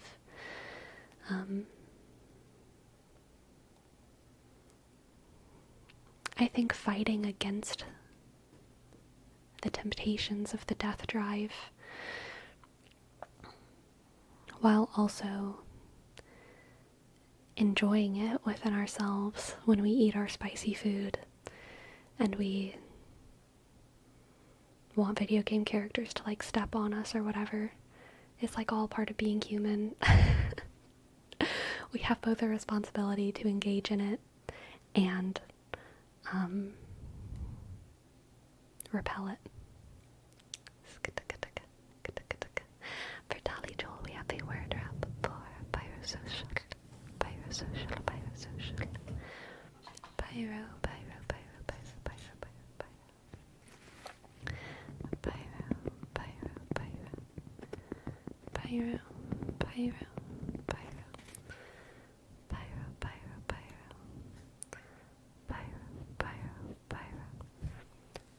I think there's a few animals that do it, but we still don't understand why. Yeah, that is true. I had a friend who, well, actually, I had a friend who had a snake that killed itself, and I also had a friend who had a gecko that starved itself to death. I think that's actually pretty common with geckos, but it's probably not suicide. It probably has something to do with like a stomach issue or like a brain, like a neurological issue where they just like stop eating. They're probably not actually like starving themselves out of sadness, but from the outside, that do be kind of what it looks like, which definitely causes human sadness for the owners of the pet. Pyro.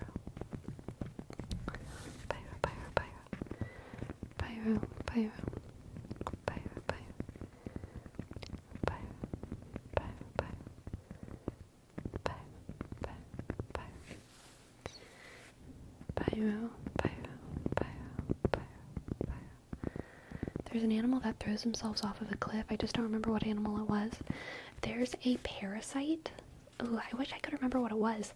There's a parasite that infects the brains of ants, and it makes ants, it brainwashes ants. It brainwashes ants to make them go stand and sit on the top of a blade of grass until a cow eats it, because the parasite wants to be inside of a cow.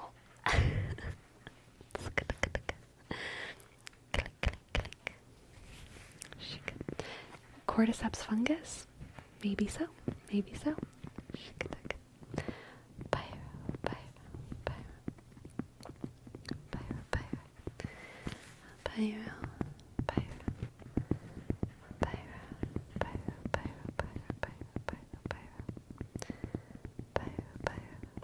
I think they do it with a couple animals, not just ants. Yeah, perhaps. Pyro.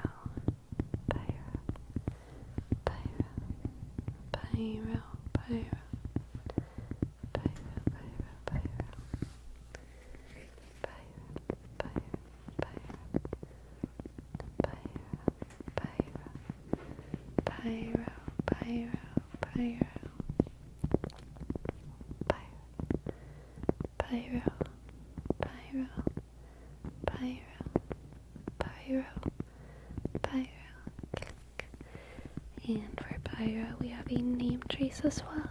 Bishk. Y-R-shk. O-S-O-shk.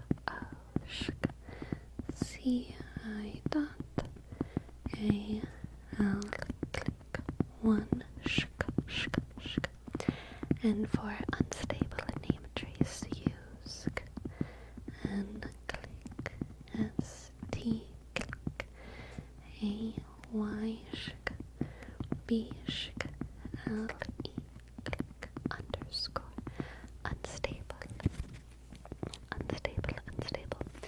The parasite thing makes me also want to bring up the great confusion of how much credit do we give to our microbiomes, to our mental states. Our microbiomes aren't really parasites, right? But there's a lot of evidence that our microbiomes are deeply tied to our mental health and our perspective on the world. Even things like our moral and ethical like inclinations, which is like wild. But you know, the parasites that brainwash ants, we would almost definitely say like that's not the ant doing that, that's the parasite doing that. But if we look at our microbiomes and we realize that, oh my goodness, everyone who has this microbiome wants medical assistance in dying, what if we changed their microbiome? You know? What if we changed their microbiome? What if it's not even them? But like it really feels like it's us. Like our microbiomes really do feel like they're us. And we're not there yet medically. We can't just like change someone's microbiome. We can try with like fecal transplants and stuff, but like that's only so effective. Lifestyle has a massive impact. Our diets have a massive impact on our microbiome. And some parts of our microbiome can change more easily than others, and blah blah blah blah blah blah blah. So it's not that simple. But how can we really know what our choices are? And whether or not they're ours. If any of our choices are ours, does it matter if it feels like it's ours? Doesn't matter. We do, in fact, contain multitudes. And Olivia sent me books to my P.O. box, my friends. I have them all right next to me right here. I am so excited to read them. Because they're all, they're books that I am so deeply interested in. All of these are topics that, like, interest me, but they're not books that I would, like, buy for myself, I don't think, because I don't consider myself, like, smart in these fields. But this is... I'm so glad that wasn't loud. But I'm so excited to learn more about these topics. So one of them is about the microbes within us. I contain multitudes. The microbes within us and a grander view of life. I actually started reading this one during my starting soon screen, which is probably why microbiomes is on my mind, but I just read the prologue of it. The prologue.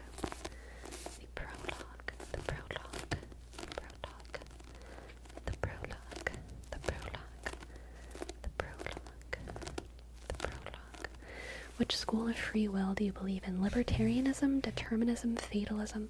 I don't know the differences between them. I know what determinism is, but I don't know in a like philosophical sense what libertarianism or fatalism are. I know what libertarianism, the political party, is, but like I don't really know what that means in this context. But I do believe in free will. I at least believe that our perception of free will is important enough that determinism is like irrelevant almost, like whether or not it's true, but I don't think it is true. I'm Catholic, so that's the school of free will that I believe in.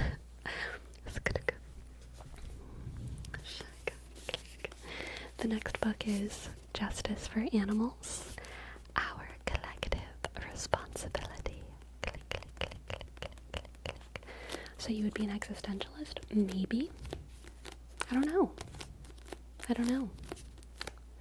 I like the sound of it. Justice for Animals, Our Collective Responsibility by Martha C. Nussbaum. Whether through the cruelties of the factory meat industry, poaching and game hunting, neglect of companion animals, or habitat destruction, animals suffer injustice at our hands every day.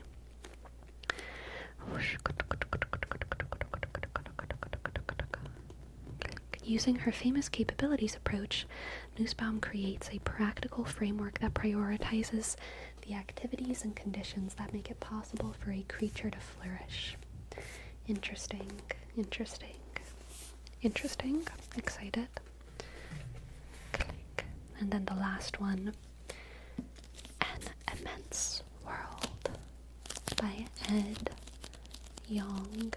How animal senses reveal the hidden realms around us.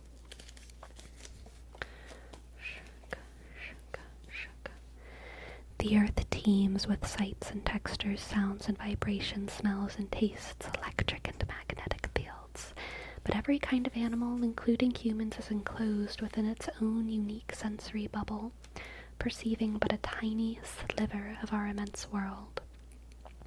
Here, author and Pulitzer Prize-winning science journalist Ed Yong coaxes us beyond the confines of our own senses, allowing us to perceive the skeins of scent, waves of electromagnetism, and pulses of pressure that surround us. We encounter beetles that are drawn to fires, turtles that can track the Earth's magnetic fields, fish that fill rivers with electrical messages, and even humans who wield sonar like bats. We discover that a crocodile's scaly face is as sensitive as a lover's fingertips, that the eyes of a giant squid evolve to see sparkling whales, that plants thrum with the inaudible songs of courting bugs, and that even simple scallops have complex vision. We learn what bees see in flowers, what songbirds hear in their tunes, and what dogs smell on the street. We hear stories of pivotal discoveries in the field, while looking ahead at the many sensory mysteries that remain unsolved. Very nice. Very excited. Very excited for all of these books. Thank you so much. Thank you so much, Aunt Olivia. I cannot wait to read these. Ed Yong is awesome. I feel like I've heard interviews with him. I feel like I've heard interviews with this guy.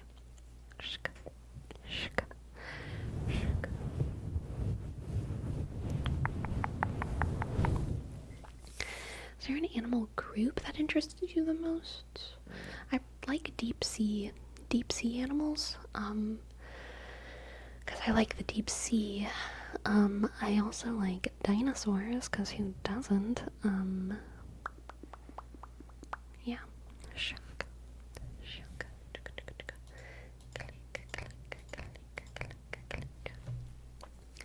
And here's your name trace, Muster Vuilinisfrat. R. Can you scratch it on the mic? Underscore B U I dot L shk I dot S P shk R A shk A shk T click. Is that okay? It's a bit rough. It's what they asked for. I hope that was okay.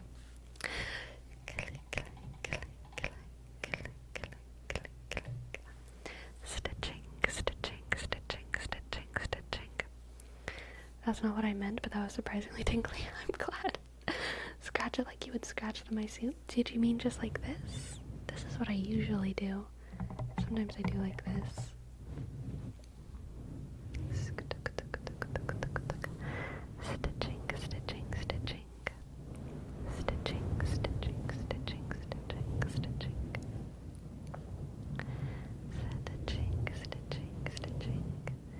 Gotcha.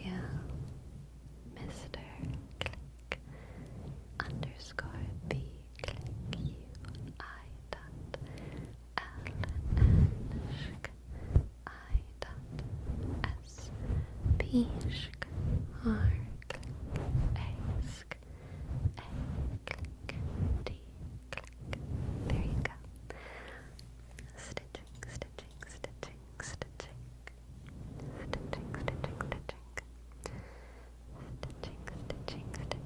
You have no headphones? Nope. I don't like streaming with headphones on. It breaks my brain. Stitching, stitching. Stitching, stitching. It's uncomfortable for me for so long as well.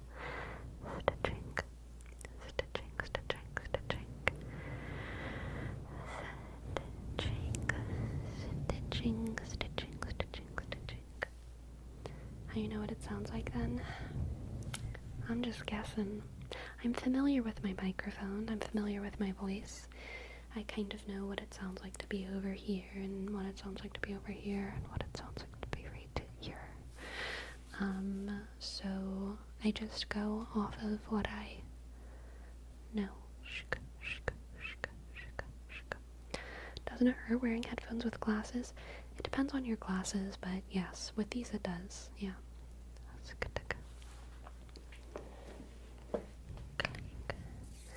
Dusk Bay.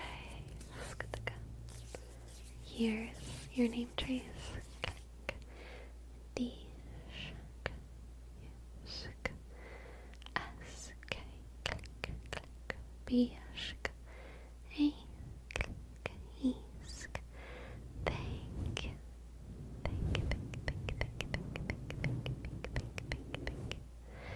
Thank you.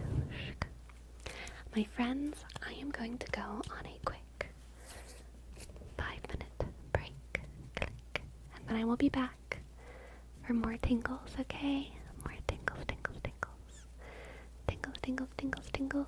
Tingles, tingles, tingles. I'll be back soon. Be back soon.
Hello, hello, hello. Thank you. Set of words for your sneaky, sneaky tip. Thank you. I appreciate it. Thank you, thank you, thank you. Hello, and Olivia, Jose, GreenNinja, the closer. Distractaconkun, Dali Joel. Hello, hello, hello. Roll for initiative. Oh, looks like I got a 10 on my D10. Ha ha ha ha ha.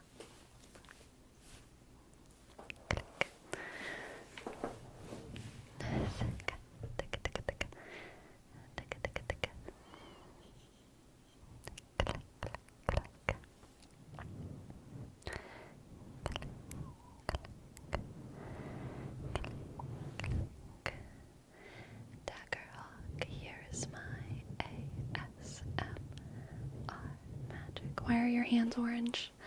Because that's just how they are, okay?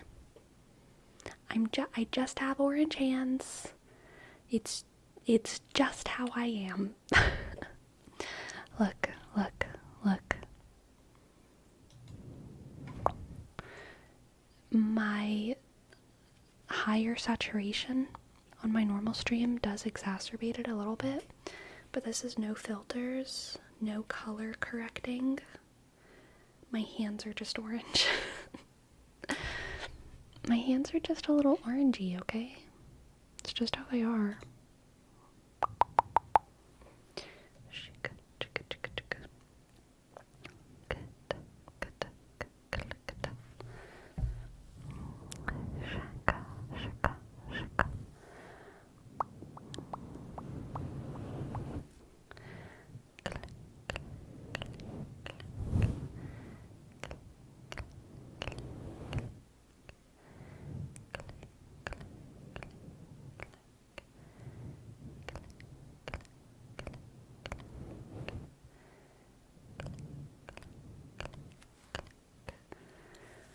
Sleepy, the last stream left me thinking, you think there is or was divine politics in heaven?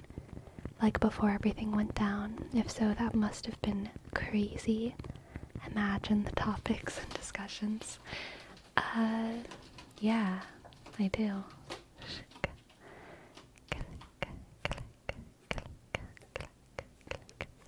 Weren't you in the middle of a word trace? I had finished. If you were caught sleeping, you'd get away because they would never catch you red-handed. Because I've got orange hands, so true.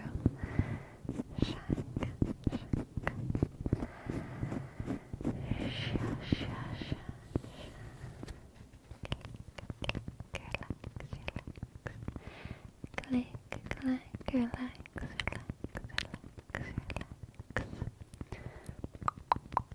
What do you think they could be discussing up there? I don't know. No idea. I'm sure they're discussing whether or not Boogie 2988 really has cancer or not. Shika. Were you born with orange hands or did you wake up that way? I don't know. It did happen though at some point. I don't think I was born this way. I don't know though.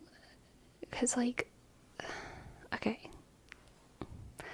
I will tell you the whole chronicle of my orange hands. I never noticed them turning orange, but there was a time in my life where I ate copious amounts of carrots, sweet potato, and cantaloupe. Alright, I have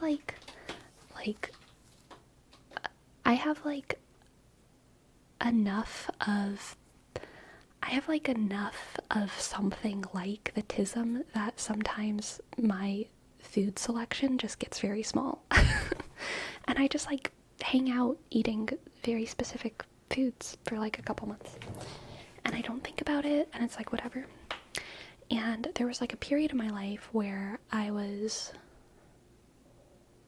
just very comfortable eating sweet potatoes, carrots, and cantaloupe, and I probably had too much vitamin A in my diet.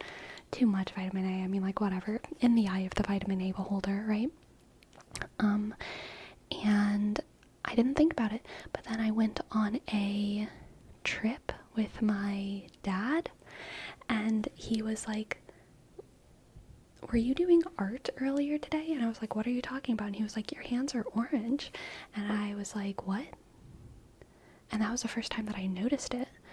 And it had probably been like a year after I had actually been eating like a lot of beta carotene. But my dad was the first person who noticed it. That was like probably in 2020. Since then, I've left that phase of my life. I don't eat that much beta carotene anymore. I eat a very normal amount of beta carotene. Like, I still eat cantaloupes probably regularly, but I don't eat that many sweet potatoes or carrots anymore. So I think I have like a probably normal amount of beta carotene in my diet, but it never went away. It just never went away. All of my beta carotene. And ever since then, my hands have been a little bit orange.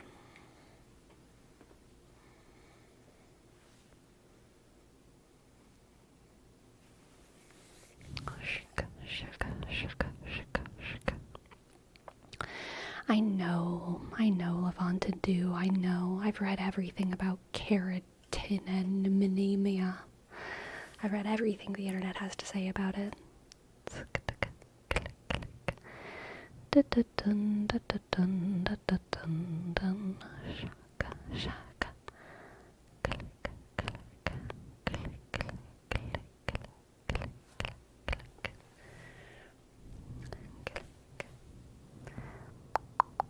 I thought it was just because you're ginger. I mean, that does 100% contribute to it. Because I have so little pigment in my skin, little things really come through. If I were more tan, the other pigments in my skin wouldn't come through as much, you know what I mean? So like the fact that I'm so pale definitely like contributes to the apparentness of my kerotinemia. But I don't care. It's just like my fun little quirk, you know? I'm not like the other girls. I have orange hands.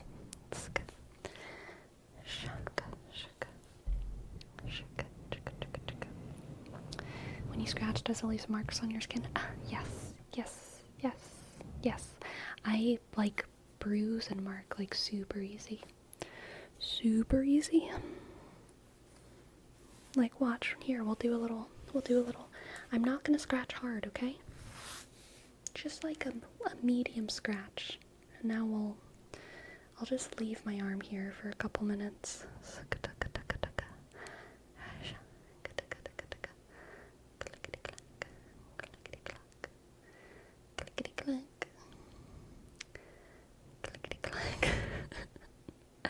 There it is. There she is.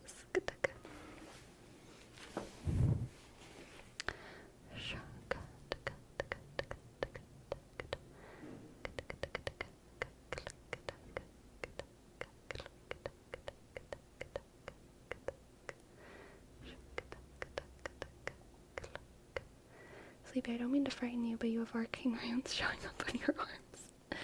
Yeah, it's true. It's true. That's probably about as dark as they'll get. I don't think they'll get any darker than that. And they'll go away fairly quickly, you know? We can check back on them in like 30 minutes or something, but they'll probably be gone. Isn't that normal? It's exactly the same for me. It's normal. It's healthy. It's normal. It shows up more the less pigment you have in your skin. So if you are very pale, probably shows up more. Yes. And then if you're more tan, it might happen as well. Or just darker, it might happen as well. It's just like, everyone's different. You know? Everyone's different.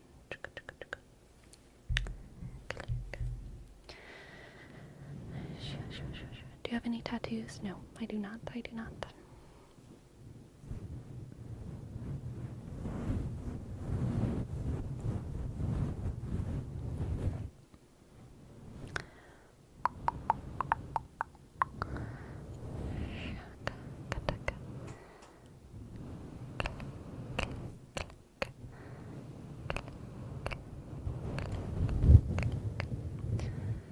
when you get allergies, does your skin get tomato red or not that much? I don't have allergies, but whenever I get hot, my skin gets tomato red, for sure. Did I miss our story discussion already from last time? We did not even pretty much talk at all about the Fall of Satan jam, so if any of y'all have any hot takes about the Fall of Satan as per our last stream, now's the time. Can you do some tingles? Tingles, tingles, tingles, tingles, tingles, tingles, tingles, tingles, tingles. Tingles, tingles, tingles, tingles. Tingles, tingles, tingles. Tingles, tingles, tingles. Tingles, tingles, tingles.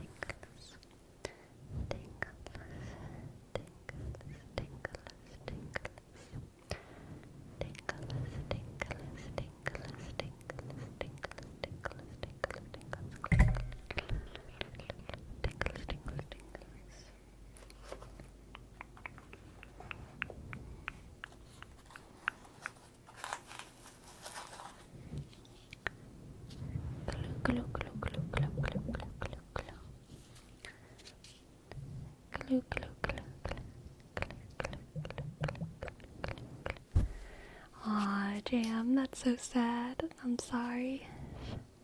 Shock.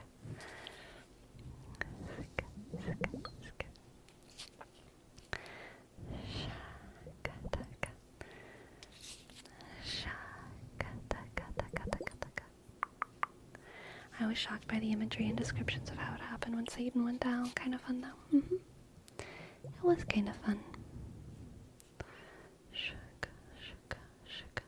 I feel like the most important thing to know about the Fall of Satan is that it is not one story.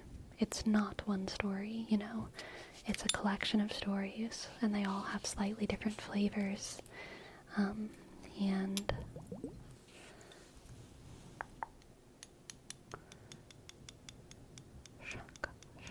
that's like okay, you know? It's okay.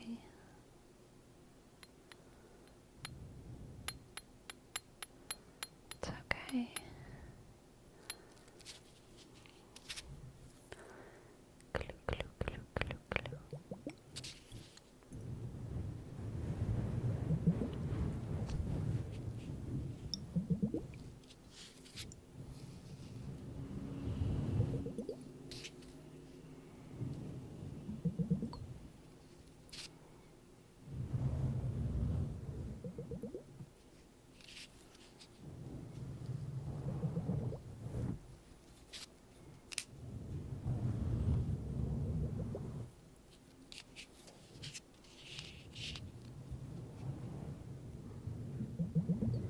I do not remember the chapter I skipped.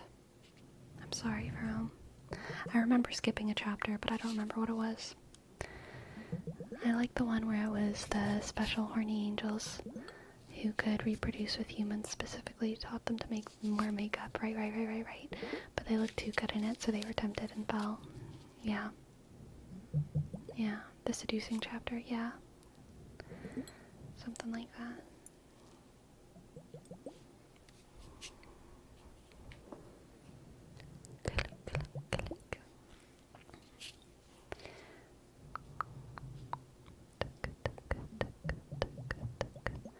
What is this, Bible lore? Not Bible lore, but demon lore.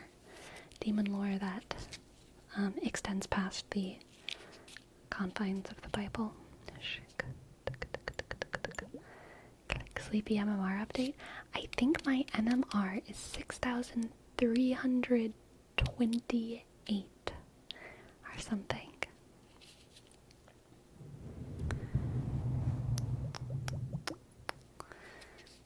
Kiko. Question for those in the chat that vape. I've been told that once you start vaping, when you stop, your hair grows uncontrollably. Is that true? I know nothing about vaping, as I don't vape, but what I do know is that I've never in my life controlled the growth of my hair. It happens automatically, and I think that it will keep happening automatically pretty much no matter what I do.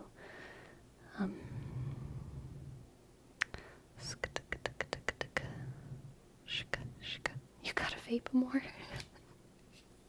I don't know about that. Have you logged into WoW yesterday or today? The changes are up, but there's so many bugs. I haven't. I have not.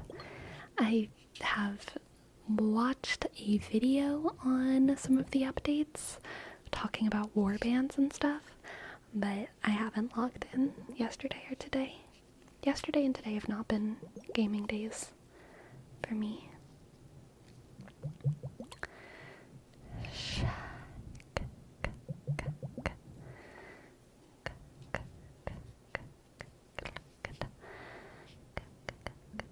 You're watching video games. You're watching videos about the game. You're full in. I watch videos about everything. Okay.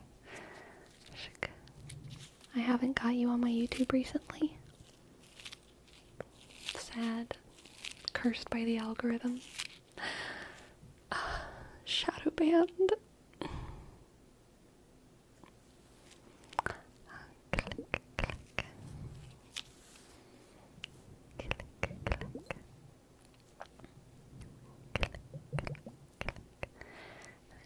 Dun dun dun dun. Dun dun dun dun dun dun dun dun.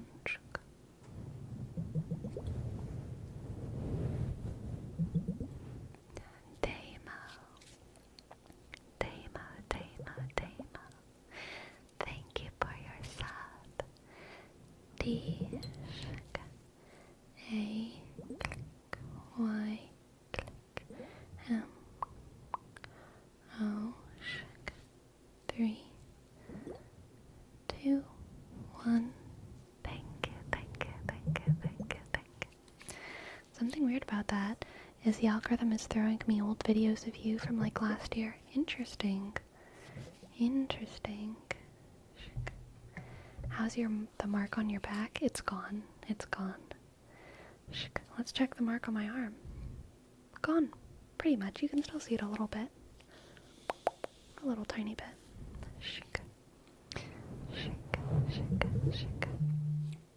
Bitter brush. Thank you. Thank you for your tip. Click. Yes. New week, new tarot. You got it. Let's see what the cards have for bitter brush.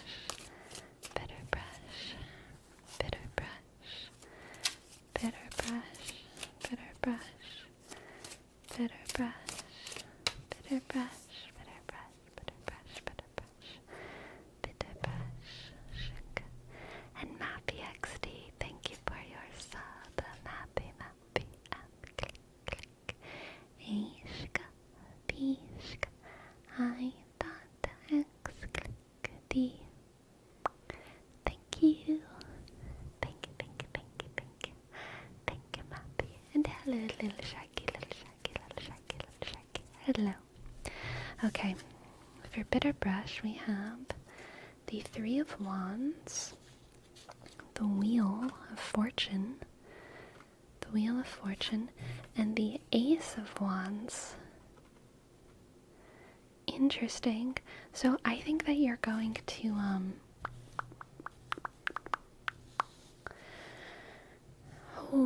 I think that someone in your community, or someone in your cast of characters in your life, is going to pull you into a new thing, or like pull you into a new hobby kind of soon. And it's going to be something that you don't expect. It's going to be random. It's going to be like, what the heck? I guess now I'm someone who goes to the library and knits on Wednesdays. It might not be, as obvious as a manifestation of that energy, but I feel like someone who you communicate with regularly is going to draw you in to like a new hobby or a new thing that you enjoy. And it's gonna be exciting. It's gonna like wake up some fresh, fun, creative energy for you. It might be something that's like very different from anything you've done before. The Wheel of Fortune usually kind of comes out of the blue at you. Let's see what else we have for bitter brush.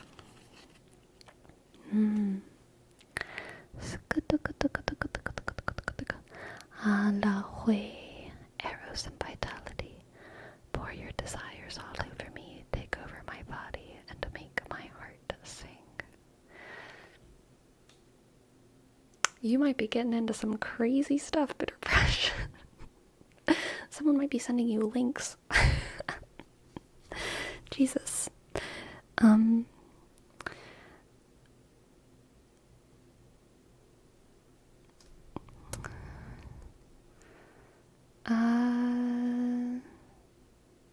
New exciting energy on the horizon, Bitter Brush. Eros and vitality. I'm not going to elaborate on that one because I feel like it could be too personal. Personal matters. But I think that, you have some exciting energy on the horizon, okay? Exciting energy on the horizon.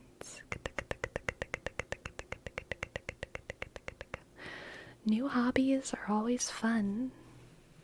New dances with the people who you like to dance with. Alright? New dances with the people who you like to dance with is the vibe. Shaka, shaka, shaka. Something you've never tried before. Shaka, shaka, shaka, shaka, shaka. Thank you for letting me read for you. I hope that it resonated. I hope you enjoyed. Thank you so much for your tip. Thank you. Hello, Victor. We have a word wrap for traveler from Dusk Bay. Traveler.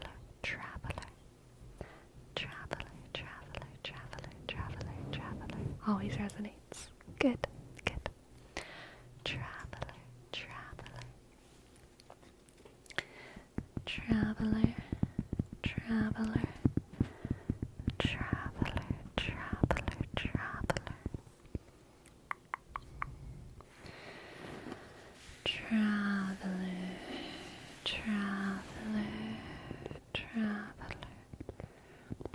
Reikin, little Shaggy. Reikin.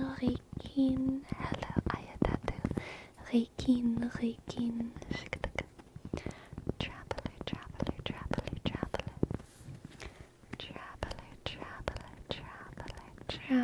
Traveler. And let's do a tarot reading for Gio. Thank you so much for your tip. Thank you, Gio. Let's see what the cards have for you. Gio.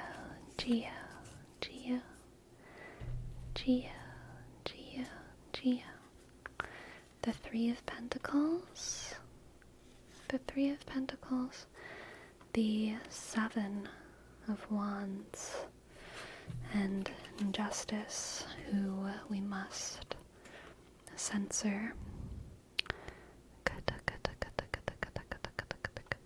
Alright, Gio, I sense competition in the workplace, or some kind of collaborative project, and you're going to be in a power struggle, alright?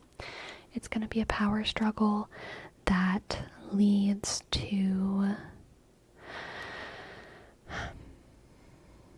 I think it's going to lead to progress in a lot of ways, but it is going to be an intense power struggle where you have to work very, very hard to keep your status, and I don't think that it's the kind of situation where there will ever be any kind of tenure, if that makes sense. I think that's what Justice is saying. I feel like you, in your place of work or place of labor, are going to forever kind of be contending with the people around you for authority, and at all times, whoever has the most merit will have that authority. That's what Justice is saying. There, at no point will will you just have it easy and be like, well, I got the promotion, I'm the manager, I don't have to worry about my position anymore? No, I think it's going to be a continued continued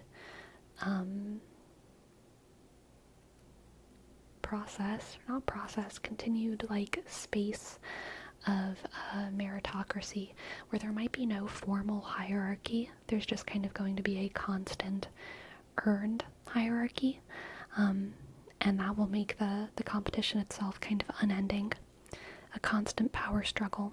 But I don't think it's going to be bad. I think it's going to be actually good for whatever the project is, good for whatever the labor is. It's going to encourage healthy collaboration and healthy competition. Okay, so good luck. This Seven of Wands is always achievement, but it's hard fought achievement. It's not easy. Okay, am I stuck? Okay, I'm back. Hard fought and difficultly hard-earned achievement. You got this, though. I believe in you, Gio. Thank you for letting me read for you. Thank you. Thank you. I hope that it resonated, and I hope that you enjoyed. For hello, I am Pablo. We have a word up for thing.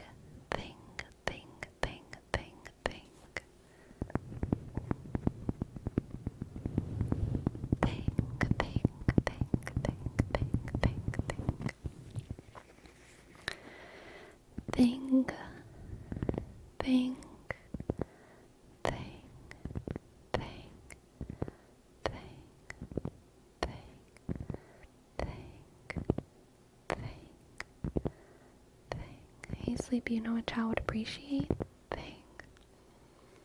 Thing. Hello again. Thing.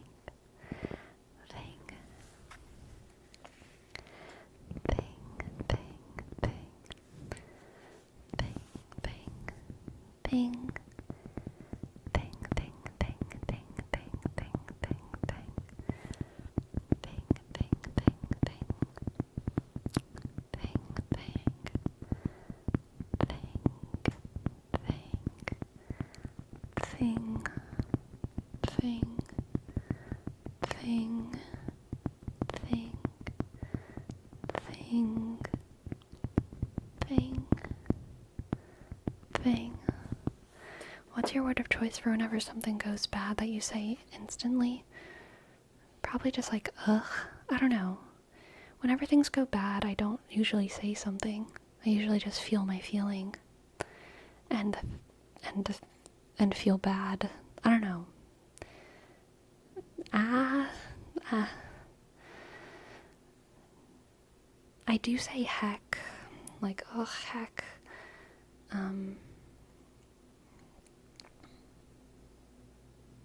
Sometimes I just say dude. Dude.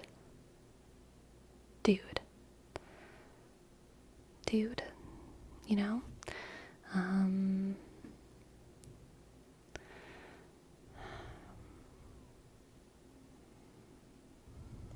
Yeah. Those are the ones that come to mind. Shika, shika, shika, shika, shika, shika, shika, shika, shika. We also have a word up for beep a boop, beep a boop, beep beep boop a boop, beep a boop, beep a boop. I think I'm an oh my god user. That's fair. Shaka, shaka, shaka, shaka, shaka, shaka, shaka, shaka. Is dude a gender neutral term? Yes. Dude is also not even so first of all, dude is gender neutral. Second of all, dude is not I use dude just a what's it called? An interjection a lot. Dude. I'm not addressing someone. I'm just saying whoa or wow. Just dude. So I'm not using it as a noun in direct address. just using it.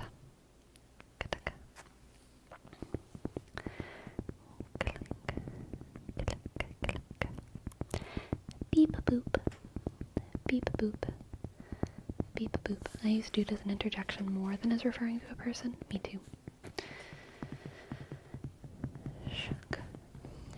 Beep a boop, beep a boop, beep a boop, beep a boop, beep a boop, beep a boop, beep a boop, beep a boop, beep a boop. A weemo, a weemo, a weemo, a weemo. In the jungle, the mighty jungle, the lion sleeps tonight. In the jungle, the mighty jungle, the lion sleeps tonight. Wee-oh, wee-oh, wee-oh, bumblebee. Wee-oh, wee-oh, wee-oh, bumblebee. Dun dun dun dun dun dun dun dun dun dun dun dun. Dun dun dun dun dun dun dun dun dun dun dun dun. Wee-oh, wee-oh, wee-oh, bumblebee. Wee-oh, wee-oh, wee-oh, bumblebee. Sleepy favorite Disney song?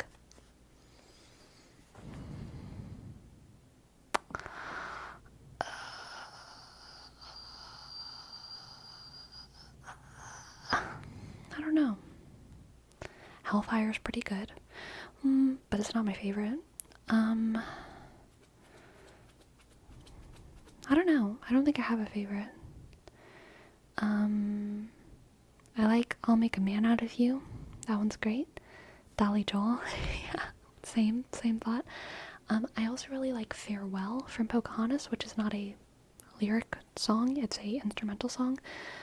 Same with I can't think of the name of it.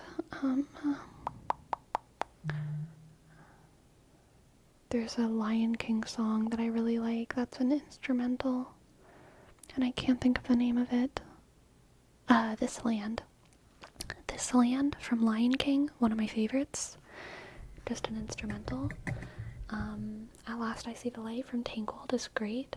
Prince Ali is great. Prince Ali, fabulous, he, Ali, absolutely. But yeah, This Land might be it. Wait, no, that's not This Land. I was about to sing freaking Parts of the Caribbean.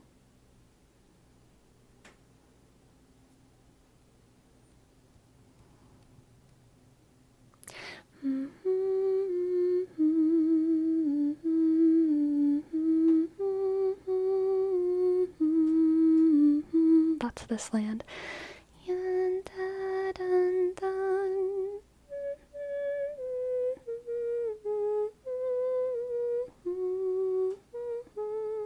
But the first interval is the same as a song from Parts of the Caribbean.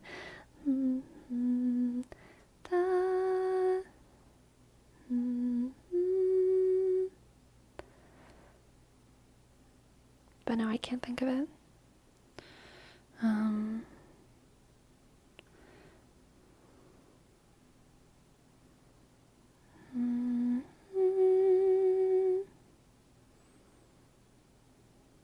I lost it. It's not Hoist the Colors. It's a Will and Elizabeth. It's the Will and Elizabeth theme instrumental. But I don't know what the name of it is.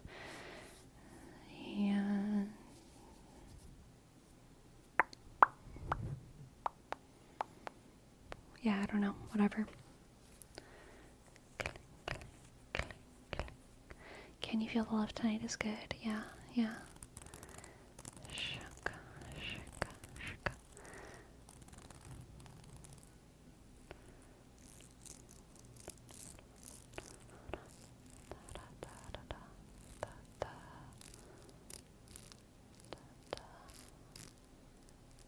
That's gonna, oh god, I can't stop thinking about it. I can't stop thinking about the Pirates of the Caribbean song that I want to think of. Oh my god, I wonder if I can find it.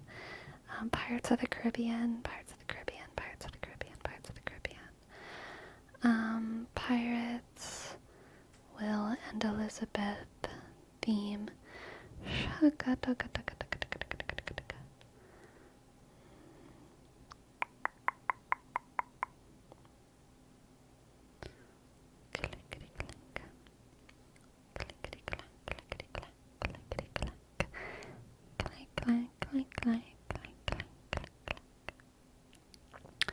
My god, ads on YouTuber taking up my whole life. Okay, I'm gonna mute my stream for just a hot second while I listen to this, okay? To remember the tune.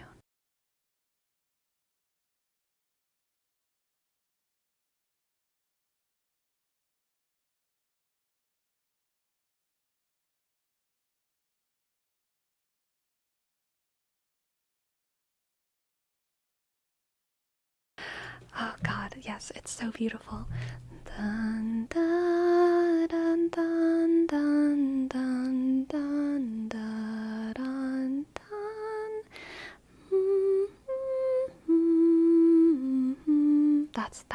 That's it. Oh god, I love that. Will and Elizabeth theme.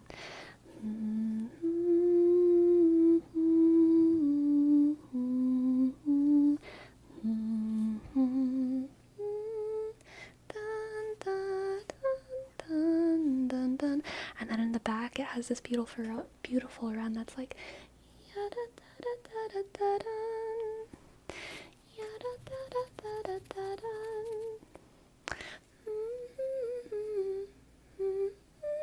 it's way too high. And it's like on violence. Does it have lyrics? No. I guess that technically does count as a Disney song, because it's Pirates of the Caribbean, right? Maybe that's my favorite Disney song. Shake, shake, shake, shake, click, click, click.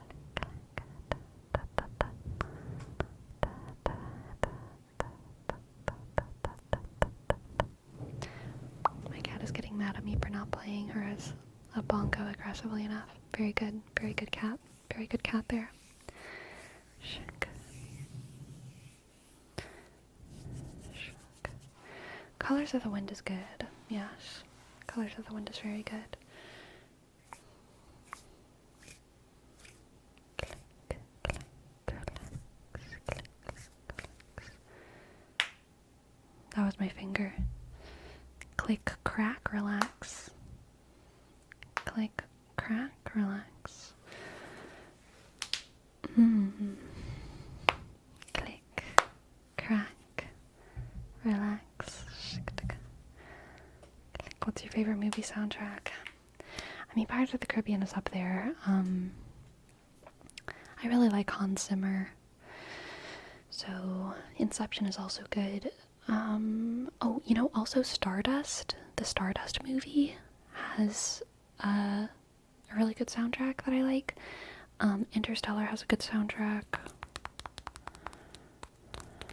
Yeah.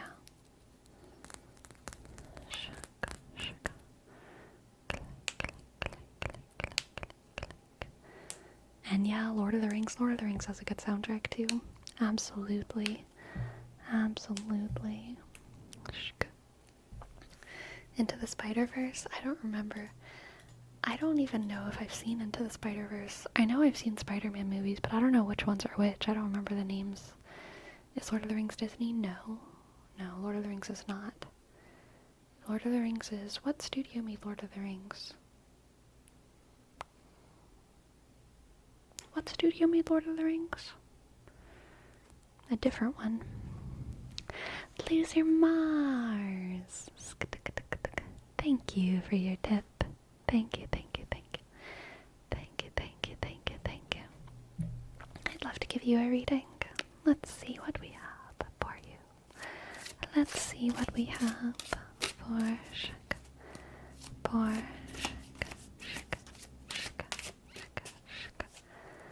Loser Mars.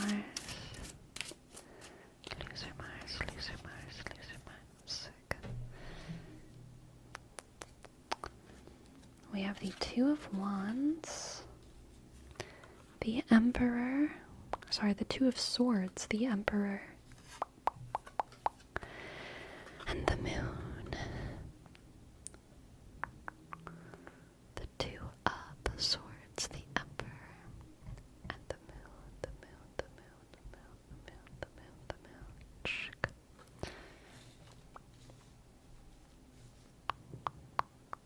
Do you like Chapel Roan? Yes, I do.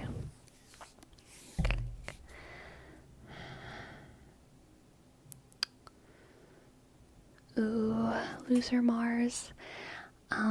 Interesting. You have issues with IRL friends. So the message here is that,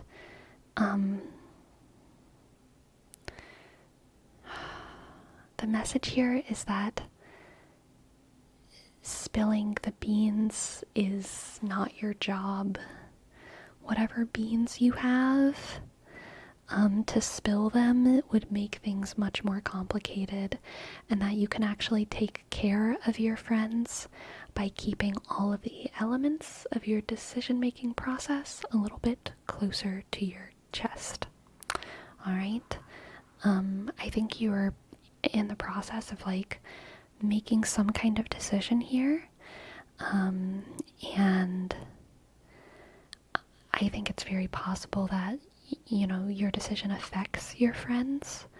But the Moon's presence in this reading and the Emperor's presence in this reading is making me think that it's good for your friends and for you if you don't reveal everything, because it might hurt feelings unnecessarily. It might hurt some feelings unnecessarily, and if you can make your decision and kind of act in the way that you believe is appropriate without hurting feelings unnecessarily, then maybe you can do that. Maybe you can do that. You know what I mean?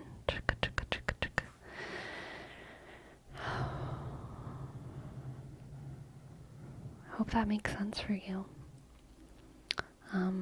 I think you have a lot of responsibility that you probably didn't ask for in this situation. A lot of times that's kind of how the Emperor feels. It's you don't want to be the vote that swings things, you don't want to be the person in charge of everything, but you end up having a lot of power in a situation where you didn't really ask for it, and being responsible for people, and unfortunately sometimes responsibility comes with also having the responsibility of what knowledge should be public and what knowledge should be kept private. Even when you're making decisions that affects everyone. So yeah, it's okay to keep some of your secrets private. It's okay to keep other people's secrets, okay? It's okay to keep other people's secrets. As long as you act appropriately and in a way that you believe is good for everyone, okay? Thank you for letting me read for you. I hope that resonated in some kind of way. I hope that made sense. And I hope that you enjoyed. Thank you, thank you, thank you. Thank you, thank you, thank you. It does, thank you. Oh, you're welcome.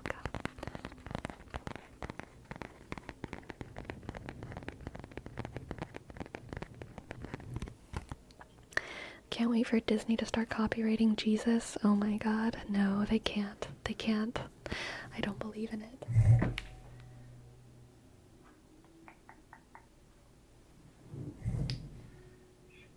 Not even Disney is powerful enough to copyright Jesus.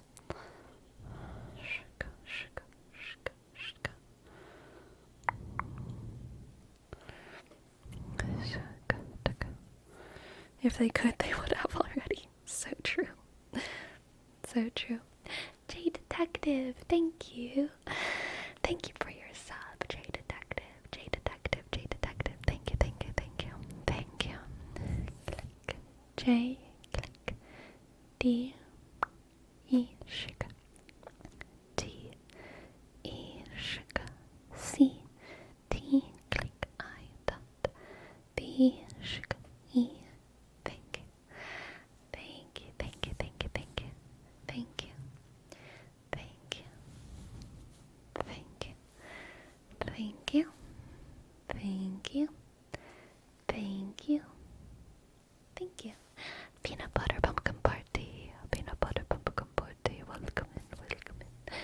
Welcome in, welcome in. Shika, shika, shika, shika, shika, shika, shika, shika, shika, shika, shika, shika. Shika, taka, taka.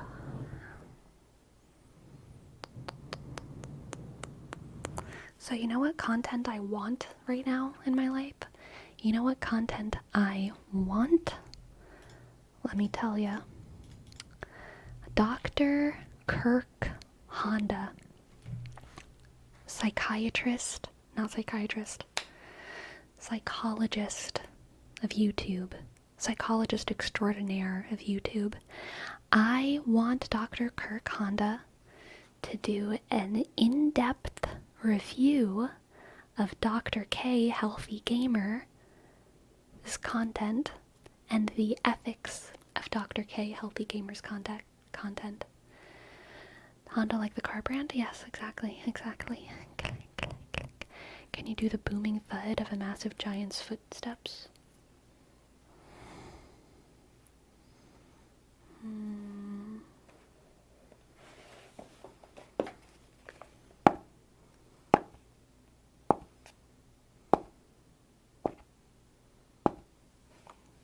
The Bibofum. Thank you for your bits. Thanks. You want him to file another complaint? Has he filed a complaint? That would be enough for me. Basically, Dr. K Healthy Gamer, very recently had his, District very recently had his license reprimanded by the state of Massachusetts. And I think it was a fair decision. As someone who's a fan of Dr. K Healthy Gamer, I still think it was a fair decision. And also, Dr. Kirk Honda, is kind of an expert in like psychological ethics and stuff, and I want to hear his take on it. I just really want to hear his take on it, because psychological ethics is like super complicated, and I'm certainly not qualified to like really understand all of the elements of it. And so I really want to hear like a highly educated take on it. From another psychologist who I respect. That's what I want. Why did it happen? So Dr. K Healthy Gamer had had a lot of public conversations with Reckful about Reckful's mental health before Reckful passed away, and that, according to the state of Massachusetts, like made the psychological industry just like look bad, because of the way that those conversations were held. And so that's why his license was reprimanded. That said, a license being reprimanded is not the same as a license being revoked. It's not the same as a license being terminated. It really just is a reprimand. It's saying like, hey, our eyes are on you, be careful. It doesn't necessarily, as far as I know, it doesn't mean that Dr. K has to change anything or do anything, I don't think. I tend to watch Healthy Gamer vids quite a lot, so I'll have to look into that. Yeah, I mean, he makes really good educational content, but he also makes mistakes. And he definitely did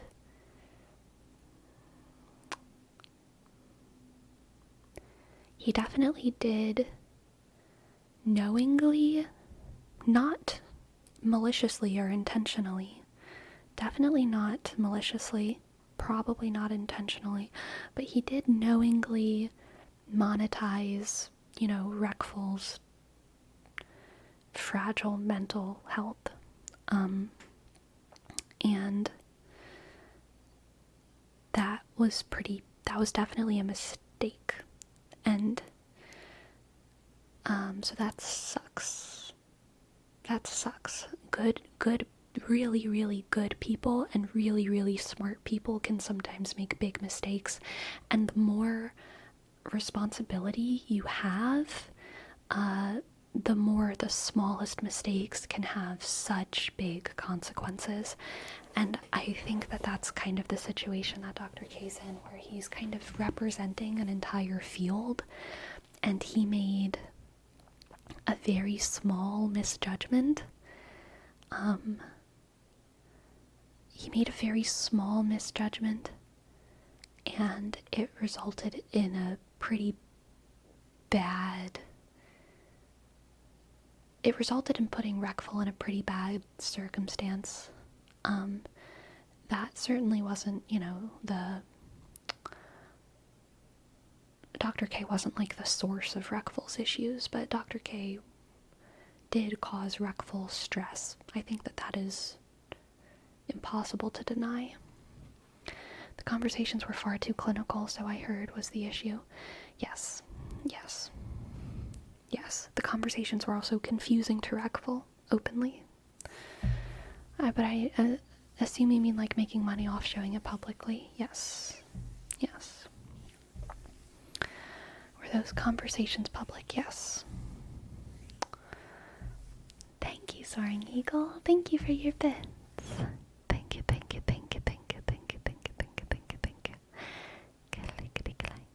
Do you think Dr. K has remorse? Yes. I think Dr. K is a very good person. And again, I think the more responsibility you have, the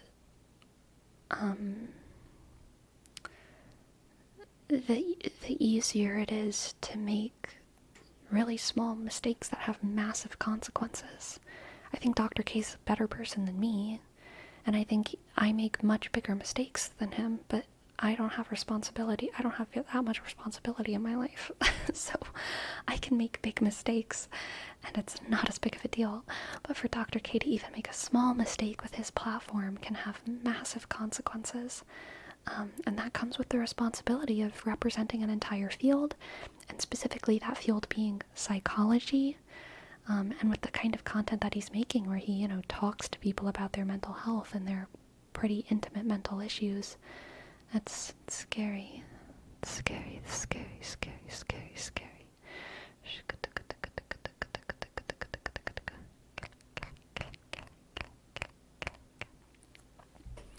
Also, the larger the following, the easier it is for things to get out of hand. Yeah, for sure.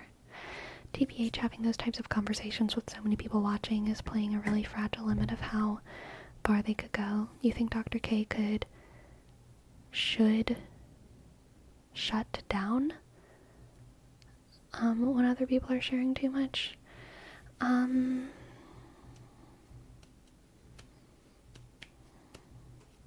don't know.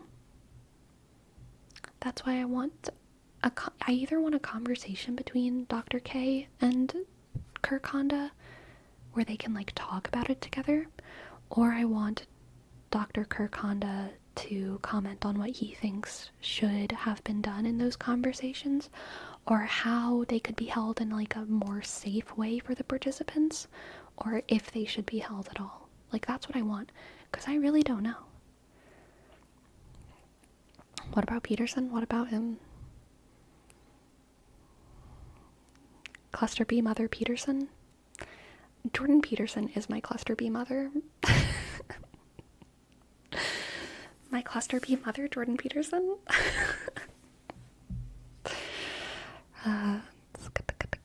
Hello, Jamie. Welcome in. He's my femininomenon. Yeah, mine too.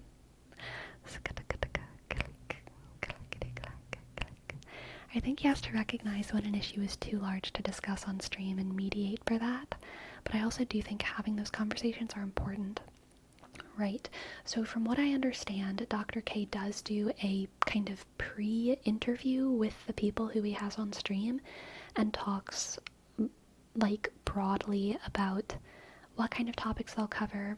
They kind of have safe words, so to speak, and they make sure that that either of them can back out of the conversation at any point when it feels uncomfortable. And there's like all kinds of stuff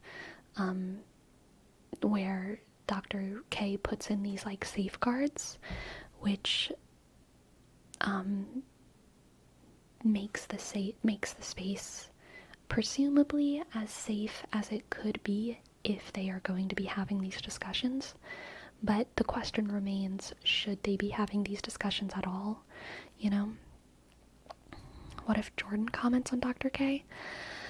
I think if JBP comments on Dr. K, I would watch it, and I would find it very interesting, but I don't, JBP, I don't respect him as much as a practical therapist / psychologist as much as I do Kirk Honda. I think JBP has done a lot of like psychological research, but I don't think, as far as I know, I mean, I've never heard him talk about like psychological ethics in this to the same extent that I've heard Kirk Honda talk about psychological ethics. So I respect Kirk Honda's opinion more on psychological ethics, much more, just because I know that it's something that he's familiar with. Kirk Honda has been, you know, a mentor to many young psychologists, and I think he's worked on like the ethics board of psychologists before, and he's like reviewed cases and stuff before, so like that's a world that he's very much in. Whereas at least from what I know, I think JBP is more of like a research psychologist who you know, just thinks about like brains and brainy things. Yeah.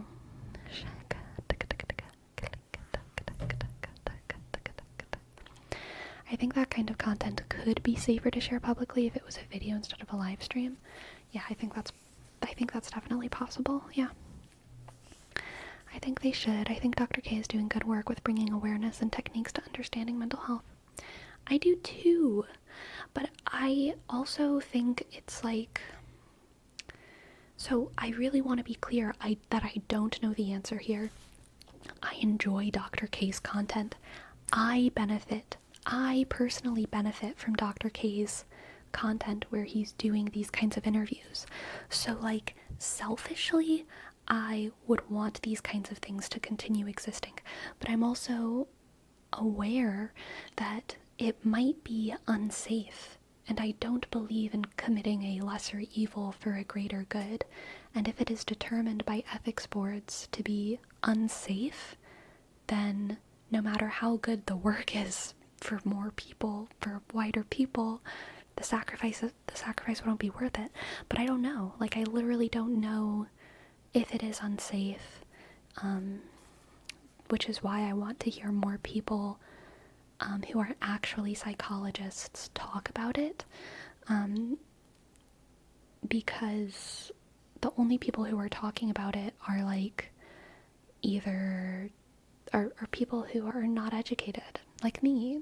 And like, I want to hear smart people talk about it.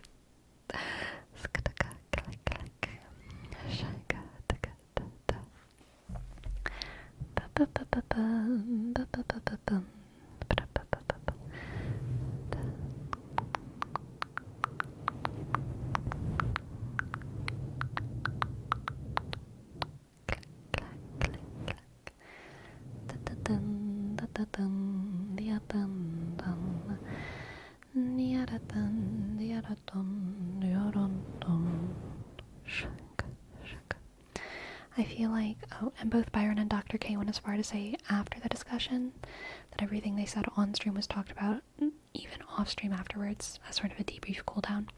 Yeah, they talked about that.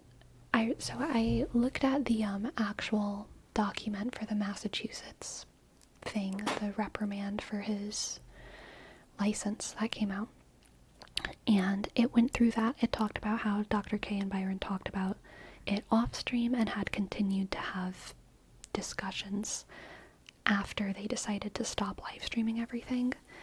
And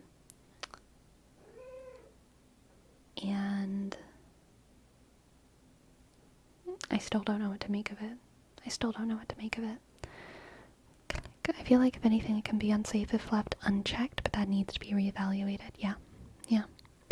The thing I find is that even if you know what you are discussing beforehand, therapy can end up being very overwhelming emotionally once you open up and start actually talking about it. I feel like the public nature could do more harm than good, unfortunately. Right.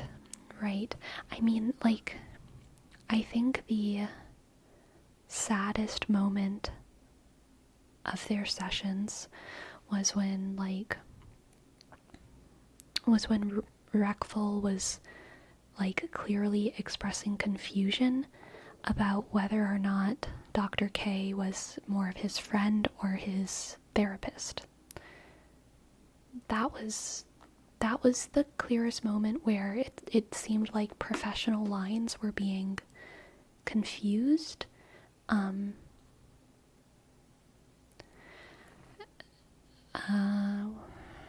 And things became dangerous because therapy, like ethics regulations, are really important, and they're like there for a reason. They're like really there for a reason, and the line was definitely blurred, and just the blurring of that line can cause a very particular kind of confusion that's just really hard to deal with if you're the patient, you know? The patient slash friend who's not really a patient and not really a friend, when you're already like in a high risk situation.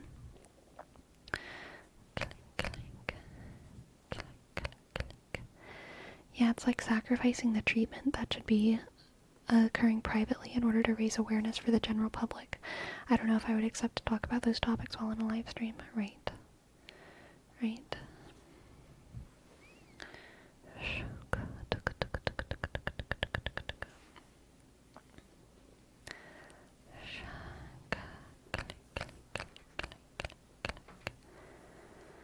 You just touched on a topic I've always wondered about. You think a friend, family member could be someone's therapist, or it must be someone you don't have?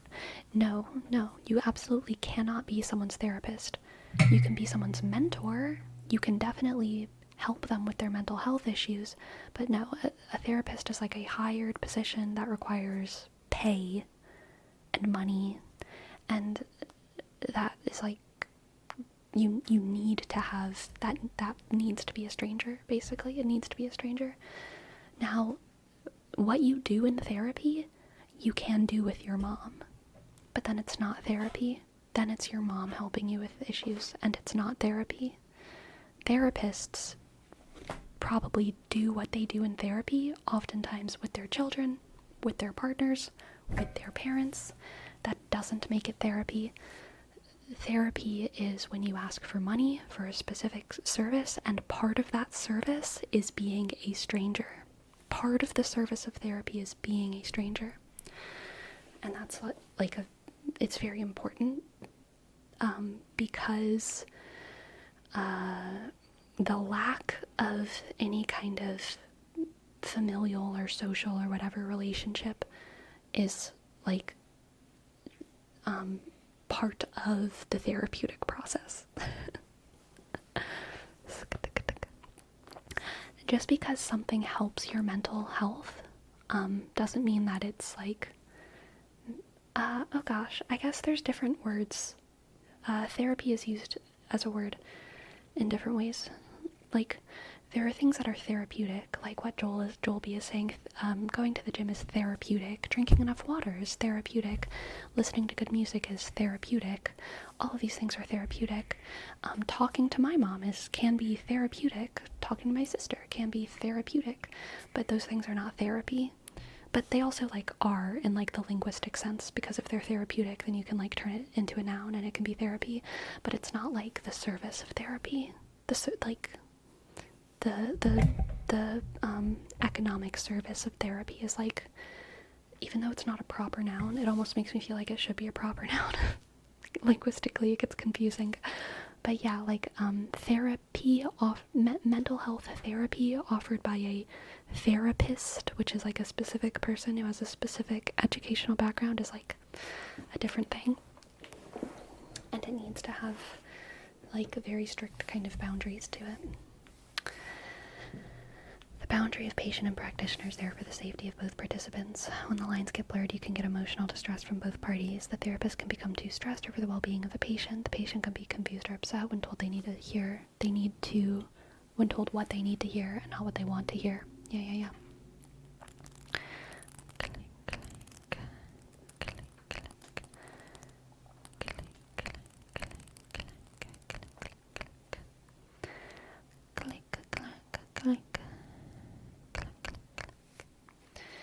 I'm not sure if this was discussed before I joined the stream, but apparently the Reckful situation would have been a non-issue until a content creator who was self-admitted obsessed with Dr. K and debunking him made it an issue. Even if that's true, if all that person did was bring attention to something, to the point where they got it reviewed by an official board, and the official board did decide to like reprimand, or not the board, I don't remember what the right word is, the Massachusetts people. If he got an official reprimand, then I would say that it was like bringing attention to an issue in a valid way. Obviously, I'm not, I don't think being obsessed with any content creator and being obsessed with like bringing them down or debunking them is probably like a healthy way to think. But if it results in a like official review from an official party, and the official party deems the situation to be unethical or problematic, then I mean that's what the board says, or that's what the official party says.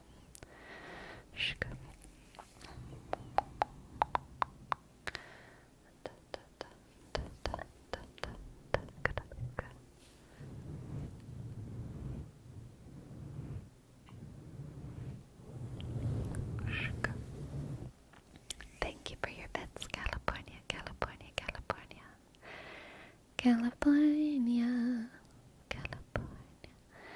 Come get me out of California. No trees are brown. I miss the seasons in Missouri. My dying town. Shaka, shaka, shaka, shaka.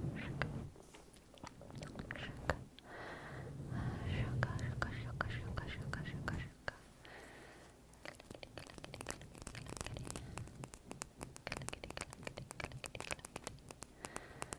I think it's more to do with the fact that Dr. K stated multiple times that they weren't therapy sessions, and this YouTuber created the content to insinuate he's not only using that as a loophole.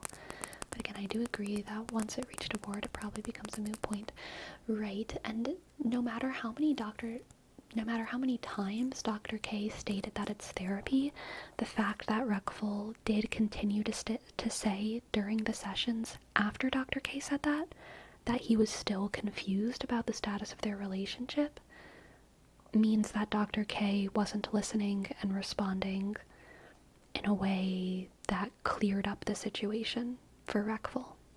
It cleared up the situation for Dr. K, but it didn't clear up the situation for Reckful. Which means that the communication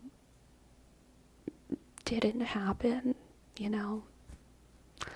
And I think that means that Dr. K had a responsibility to fix that, which is probably why they started to do the sessions off stream, right? And so maybe that was more cleared up off stream in ways that we don't know. But, yeah, the fact that even that it kept happening, Dr. K would say, this is not therapy, and Reckful would say, I'm still confused, and then conversation would happen, and Dr. K would say, this is not therapy, and Reckful would say, I'm still confused.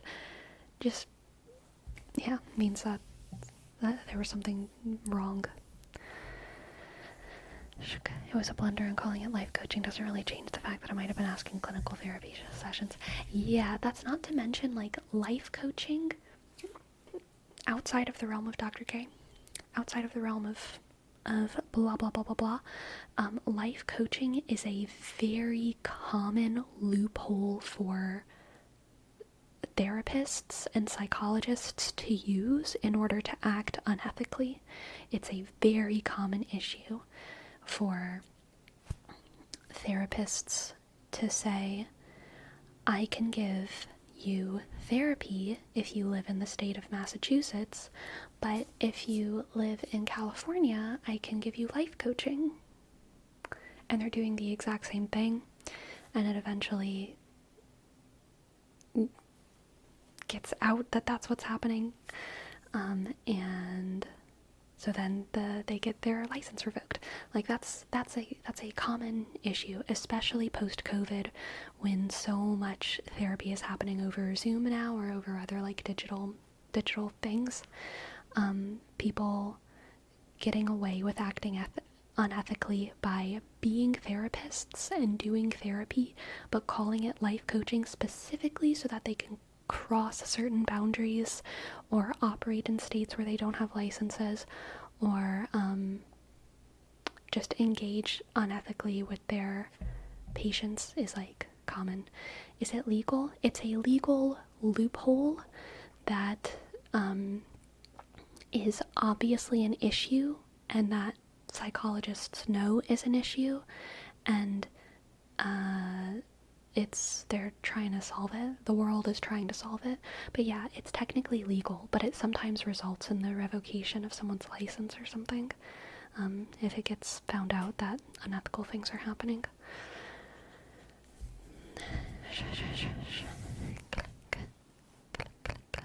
That said, like, it's not like life coaching is bad. Life coaching is good. Life coaching is good. And I think that the work that Dr. K, Healthy Gamer, is doing is good. I think that his educational videos are good. I love hearing about his perspective. I love a, like, medical practitioner giving voice to, like, Ayurveda and other Eastern practices, and making them more accessible to people. Like, there's so many reasons why I like Dr. K, but I do wish that I could hear another, like, accredited psychologist discuss his coaching practices, so that I could be educated, and so that I could develop a more nuanced take. Yeah.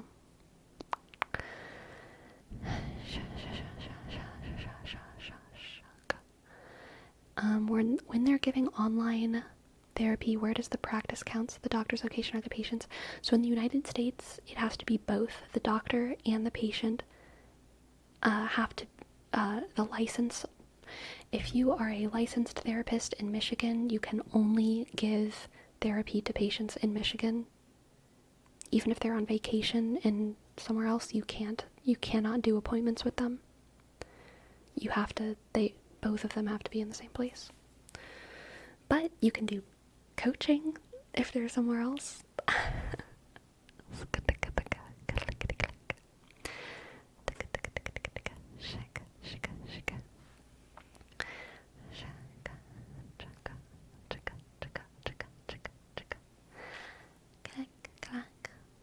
Click, clack, click, clack. Sounds like a huge opportunity for loopholes to happen. Yeah, it for sure is. The reason that actually this is kind of freshly on my mind is because very recently I listened to a Dr. K episode about this specific issue. I wonder if I can find it. So that I can link it. I remember what it's called. It's called The Tip of the Unethical Iceberg.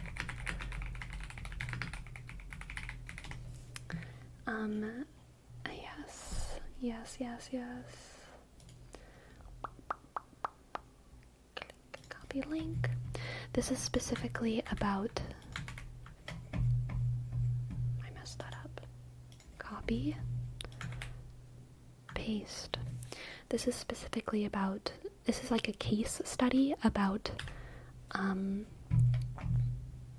a specific therapist who used life or coaching as like a loophole to go way too far. And this is like a crazy situation where things obviously go too far in a ridiculous way, but people do this in like more subtle ways frequently. Hello, Cryptic Confusion. Welcome to the chat. Glad to have you here. Recent YouTube watcher that just got you recommended. Lovely to hear.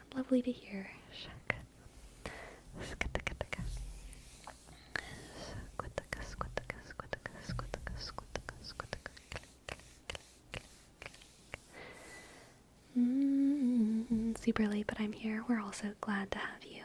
I love Louis.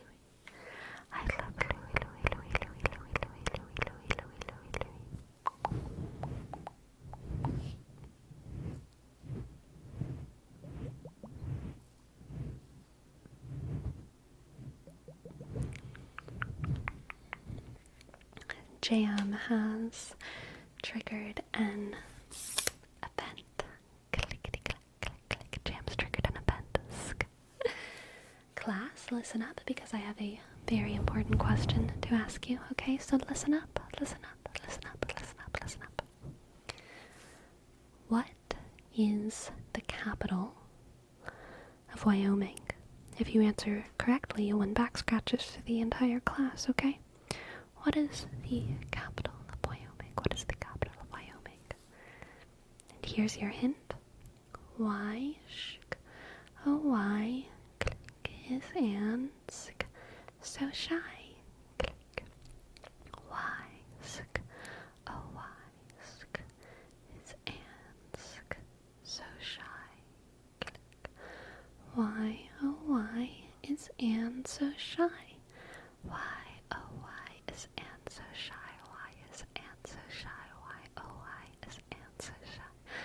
Why is Anne so shy?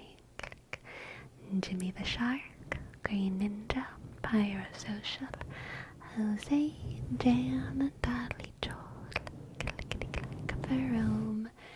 Very good job. You've won back scratches for the class. Scratch. Scratch.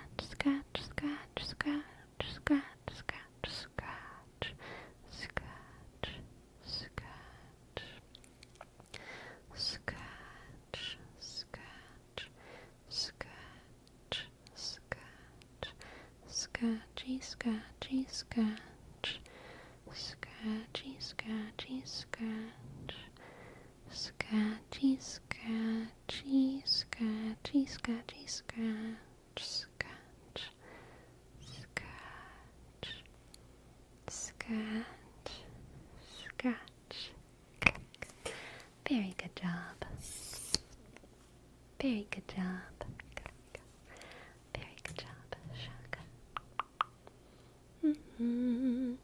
And Bun Man, thank you for your prime. Thank you. B, U, click, N, click, N, click, M, click, A, sk, N, sk, 2, 1. Thank you.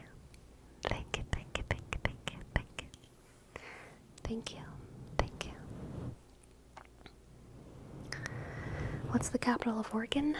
Salem. Have you seen any bunnies recently? Oh yeah. Plenty of bunnies. Plenty of bunny bunnies. Bunnies. Bunny bunnies.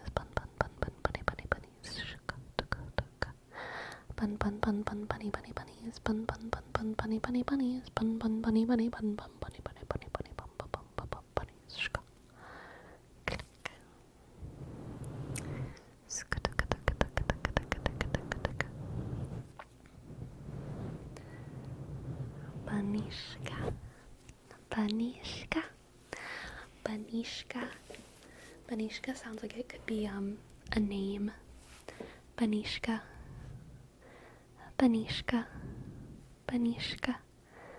Sounds like a Russian bunny? Yeah, Banishka.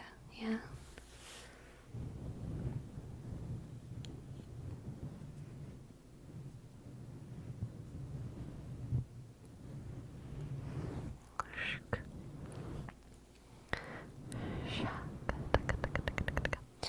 Dude, so the book that I was reading before the stream, We Contain Multitudes, about the microbiome.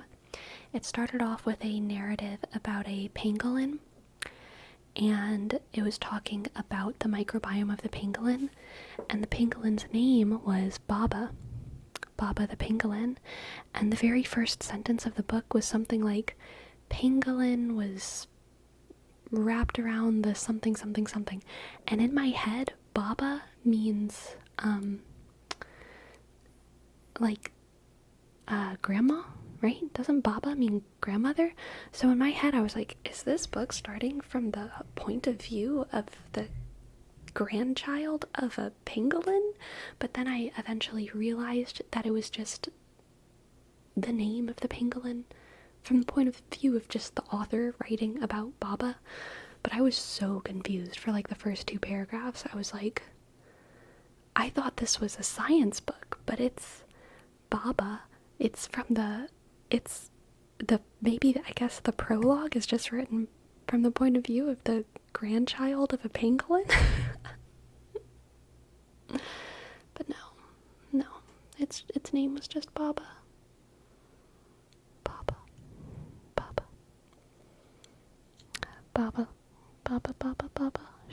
Is Baba brother? I don't know. But I'm pretty sure Baba is grandmother, because there's Baba Yaga, right? Baba Yaga, which is like an old witch.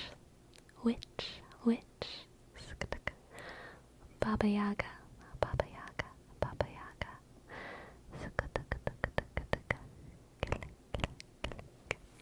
Penguins are awesome. They're like little dragons. Yeah. I think she was like Nostradamus. Maybe so. With her chicken-legged house. Yes.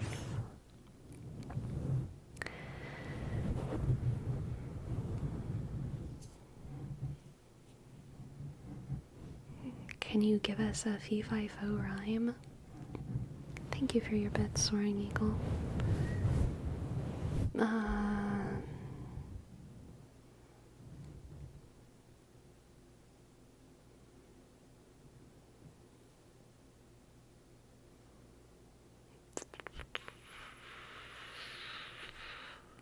Fee-fi-fo-fum.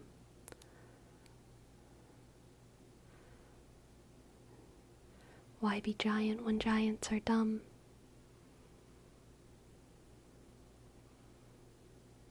I am human-sized, and that's my favorite rhyme. To be average, to be savage, to be fun. There we go.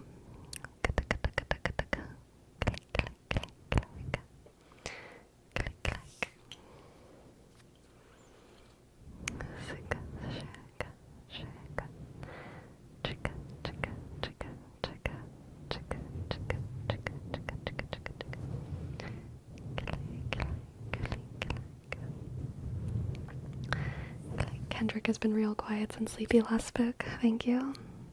Yeah, he has been, hasn't he? Shaka. Could you do some light taps? Yeah, totally. Absolutely. Pyro.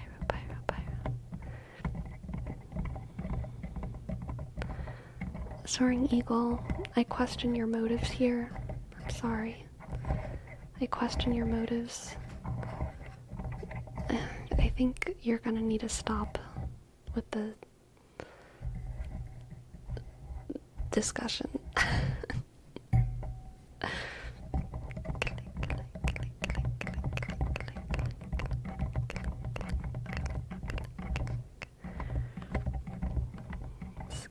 With the bit, yeah.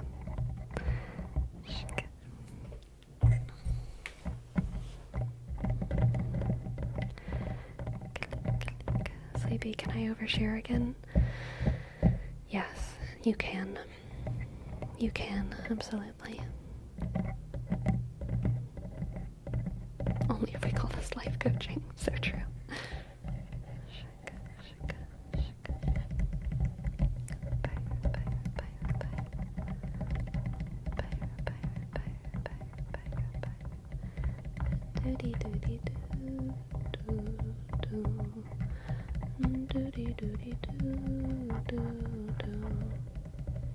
I did my first ketamine treatment this afternoon. I was actually doing that when you started streaming today. It was weird.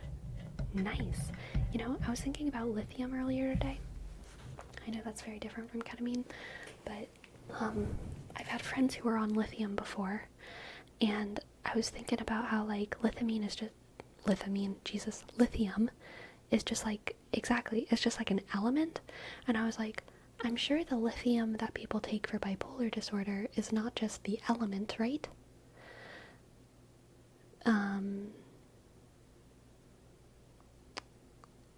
And so then I perplexity'd it.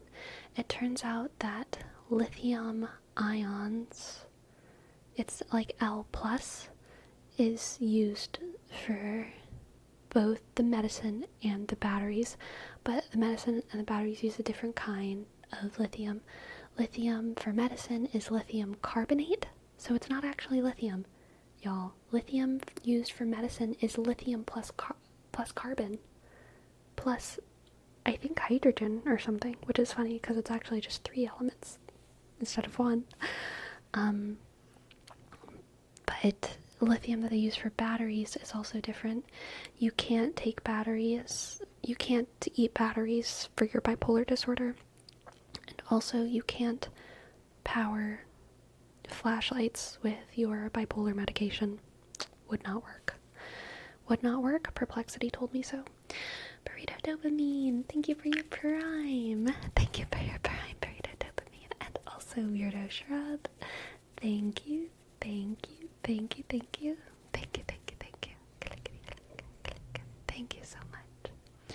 Bishk, shk, yusk, ark, arshk, I dot, tick, oshk, di, oshk, pi, click, isk, I dot, and click, ishk. Thank you, burrito, burrito, burrito, dopamine. Thank you, thank you, thank you, thank you. And Weirdo Shrub, thank you as well. W, shk, I, shk, R, shk, D, click, O, S, H, click, R, shk, U, sk, B, click. Thank you, Weirdo Shrub. Thank you, Weirdo Shrub. Thank you, thank you, thank you, thank you, thank you, thank you. Thank you, thank you, thank you. Thank you, thank you, thank you. Thank you, thank you, thank you. Does it make it more bioavailable for us to digest? I don't know, maybe. Have you considered that maybe batteries have bipolar disorder? Now I have. Will you consider giving someone a battery to lick on as a supplement? No. I was just wondering because I was listening to, like, someone talk about space yesterday, and they were talking about how, like, the origin of the universe and lithium, and then I was like, my friend was on lithium, and then I was like, how? There's no way. I was just thinking, like, I don't know, I don't think about no one takes hydrogen for a mental disorder. I mean, even for, like, a medication, people aren't out here taking hydrogen. People aren't out here taking, what is another element? I don't know. People aren't out here taking elements except for lithium. Lithium is like an element that you take as medication, so I was just confused about it. So I had to look it up, you know? I've considered electroconvulsive therapy for my bipolar. I've also known a person who I think did that, but they did it for depression. But I'm not surprised that it's also used for bipolar. But that's interesting. It's interesting that there's so many ties between electricity and suffering. I guess electricity can fix suffering. Interesting. Very interesting. Very interesting.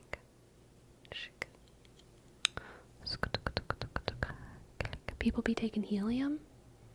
They do. They do be taking helium. That's true. And iron. That's also true. People do be taking iron. Nitrogen? Do people take nitrogen? And magnesium's an element.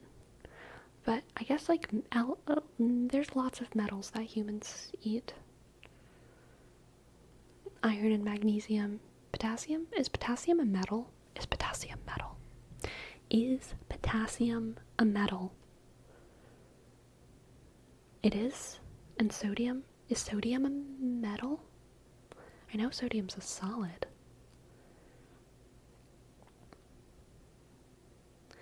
What makes something a metal? Calcium. Yeah. What makes this... Oh, I'm so sorry. I just like yanked on my cord here. I hope that didn't make a horrible noise. What makes something a metal? All the salts are metals. What makes something a salt? Is magnesium a salt?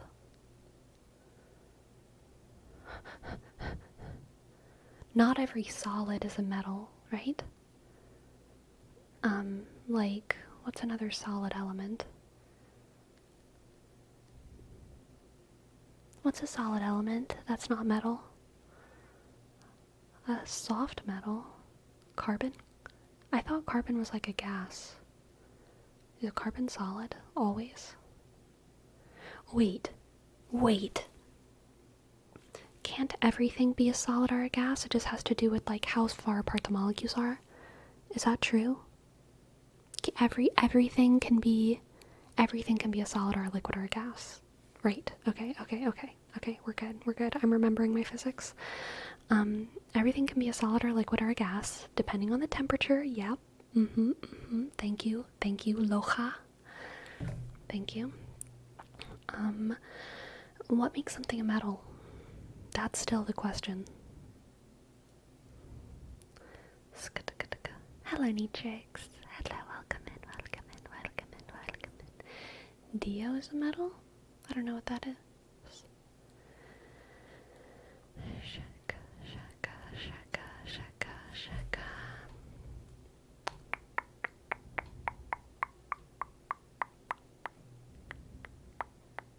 Metals are based on their group on the periodic table. I don't remember what the reasons were.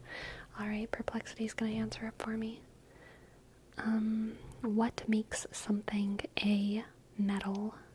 Perplexity. What makes something a metal? I should say what makes an element a metal. What makes an element a metal?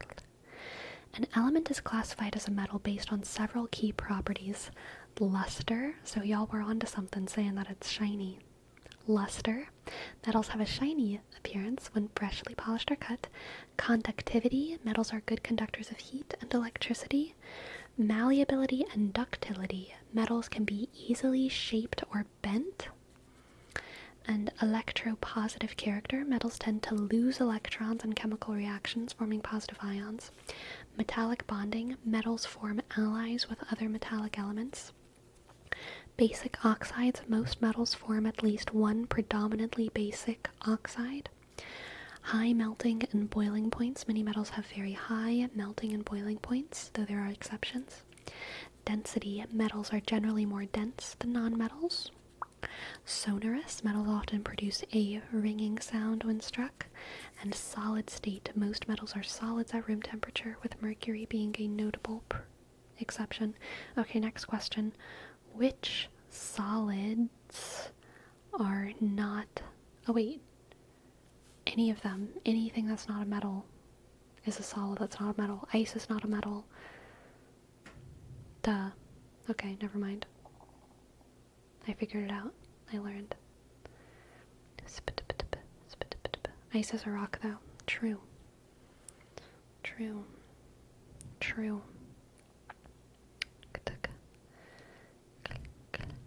Technically, oxygen can be solid, right? Everything can be solid. That's so wild, y'all. That's so wild. Literally wild.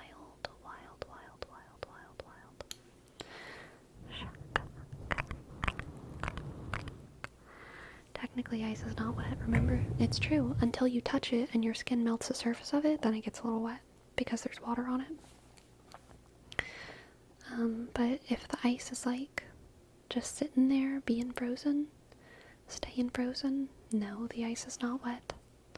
I mean, all of us have like put our tongue on like an ice cube that like wasn't at all wet, and it's like not wet because it's like hard, and then it sticks to us. But then you let it sit, and then you melt it, and then it's wet, and then it slides. Shika, shika, shika. Shika, shika, shika. Shika, shika. Da, da, da. Heat death of the universe is just the solidification of whatever remains? Wait, wouldn't heat death be the melting? The meltification of whatever remains? Because heat makes things melt. Cold make things hot. I mean, cold make things solid. Heat make thing melt. Cold make things solid. Heat death. Oh god, is the heat death means no more heat? Oh my god, I always thought the heat death of the universe was like the hot death of the universe. Like the death of heat. Like the death of heat. The heaty death. The heatful death. Not the no more heat. Oh my god, my brain just exploded. The heat death of the universe is the no more heat of the universe. The heatless death of it. Oh my god. The heat. That changes everything. That changes everything. That changes everything. What's on your head? Royalty.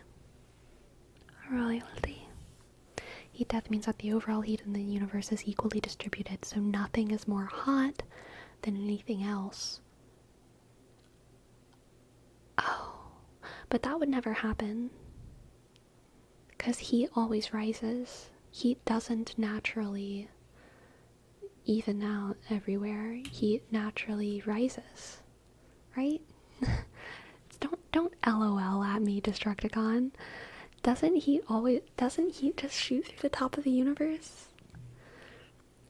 So the bottom of the universe will always be colder than the top.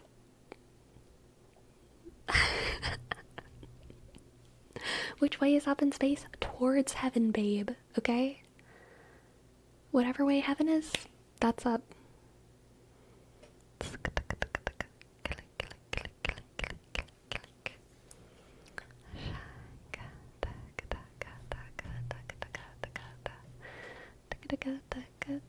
That's what I meant. Science is all made up. I know. Y'all are all turning me into a flat earther right now, okay?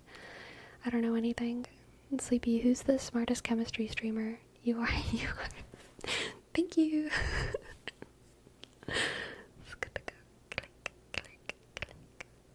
All my solids and I be sitting at the bottom of the universe. Yeah, that's how it feels sometimes.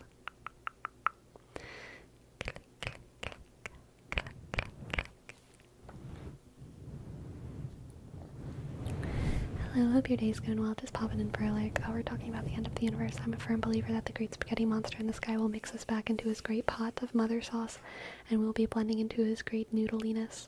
Very good. I love that. Love that for you.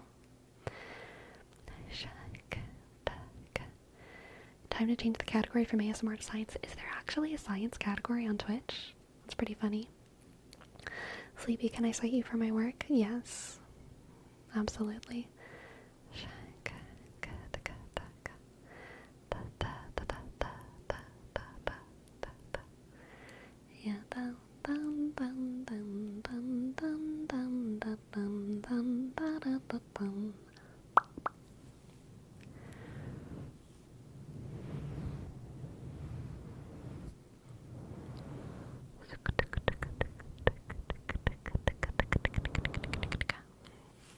You're talking about science, but you're in a hot tub. Is it the hot tub category or the science category? Hot science. Jerome knows. Jerome knows. Sleepy, do you know about the Big Crunch? I feel like I've heard it before. Isn't like the Big Bang like more... Isn't it just that the Big Bang is more properly described as a Big Crunch? Or something?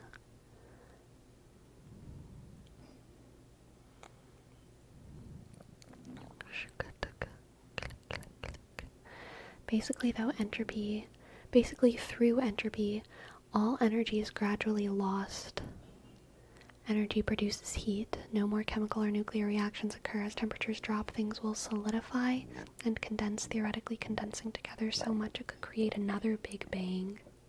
Interesting. Interesting. Sounds real.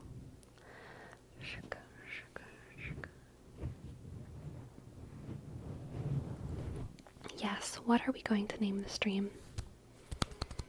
What are we going to name the stream? What are we going to name the stream, my friends? What are we going to name the stream?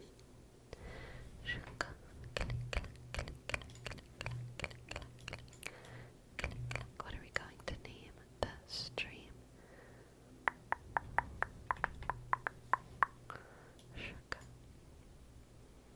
Opinions, accountability, life and death sentences.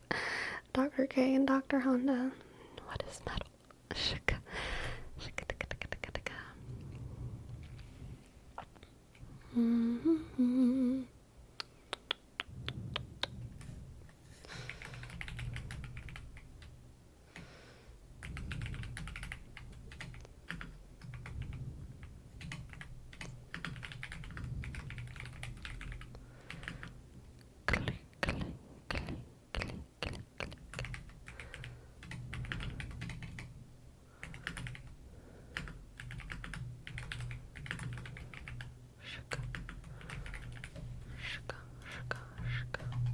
How about this?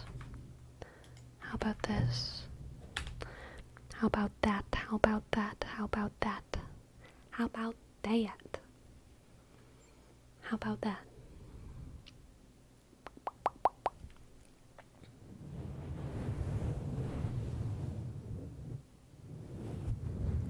Shaka. Approved by the board? Excellent. Excellent, excellent, excellent, excellent, excellent. Shika, shika. Should we mention heat death? As short as it was perhaps significant. No, Agan, you're suffering from recency bias, alright? It was significant only because it was recent. I'll forget about it by tomorrow. By tomorrow, I won't even remember. I won't even remember what the heat death of the universe is. That's not true, I will. Gosh dang it, I'm gonna remember for the rest of my life how wrong and stupid I was for 26 years. I didn't understand what the proper heat death of the universe was until I was almost 27. Insane. I'm such a dumb idiot. Whatever. Anyway, let's go read someone.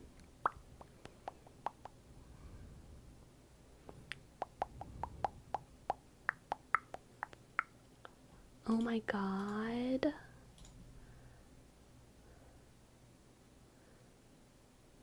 Mr. Blab ASMR? Dude, I feel like this guy hasn't streamed in like a long time. I used to watch him. No, maybe he has and I just haven't been like at the right time, at the right place. Anyway, this is who we're gonna go read. I love Mr. Blab. Me too. Me too. Alright, my friends. Thank you for sharing this lovely, lovely, lovely night with me. Thank you, thank you, thank you. Sleepy, I think we've made you start saying dude so much more after tonight. Once I start saying dude, it's so hard to stop. Because I say dude a lot in real life. So once the floodgates open, dude, it's out. It's out, dudes. It's out, dudes. Good night, everyone. Good night, everyone. Good night, everyone. Sleepy, sleepy, sleepy, sleepy. Good night, good night, good night. Sleepy, sleepy, sleepy, sleepy. Sleepy, sleepy. Good night. Good night. Good night. Sleepy, sleepy, sleepy. Good night. Good night. Good night.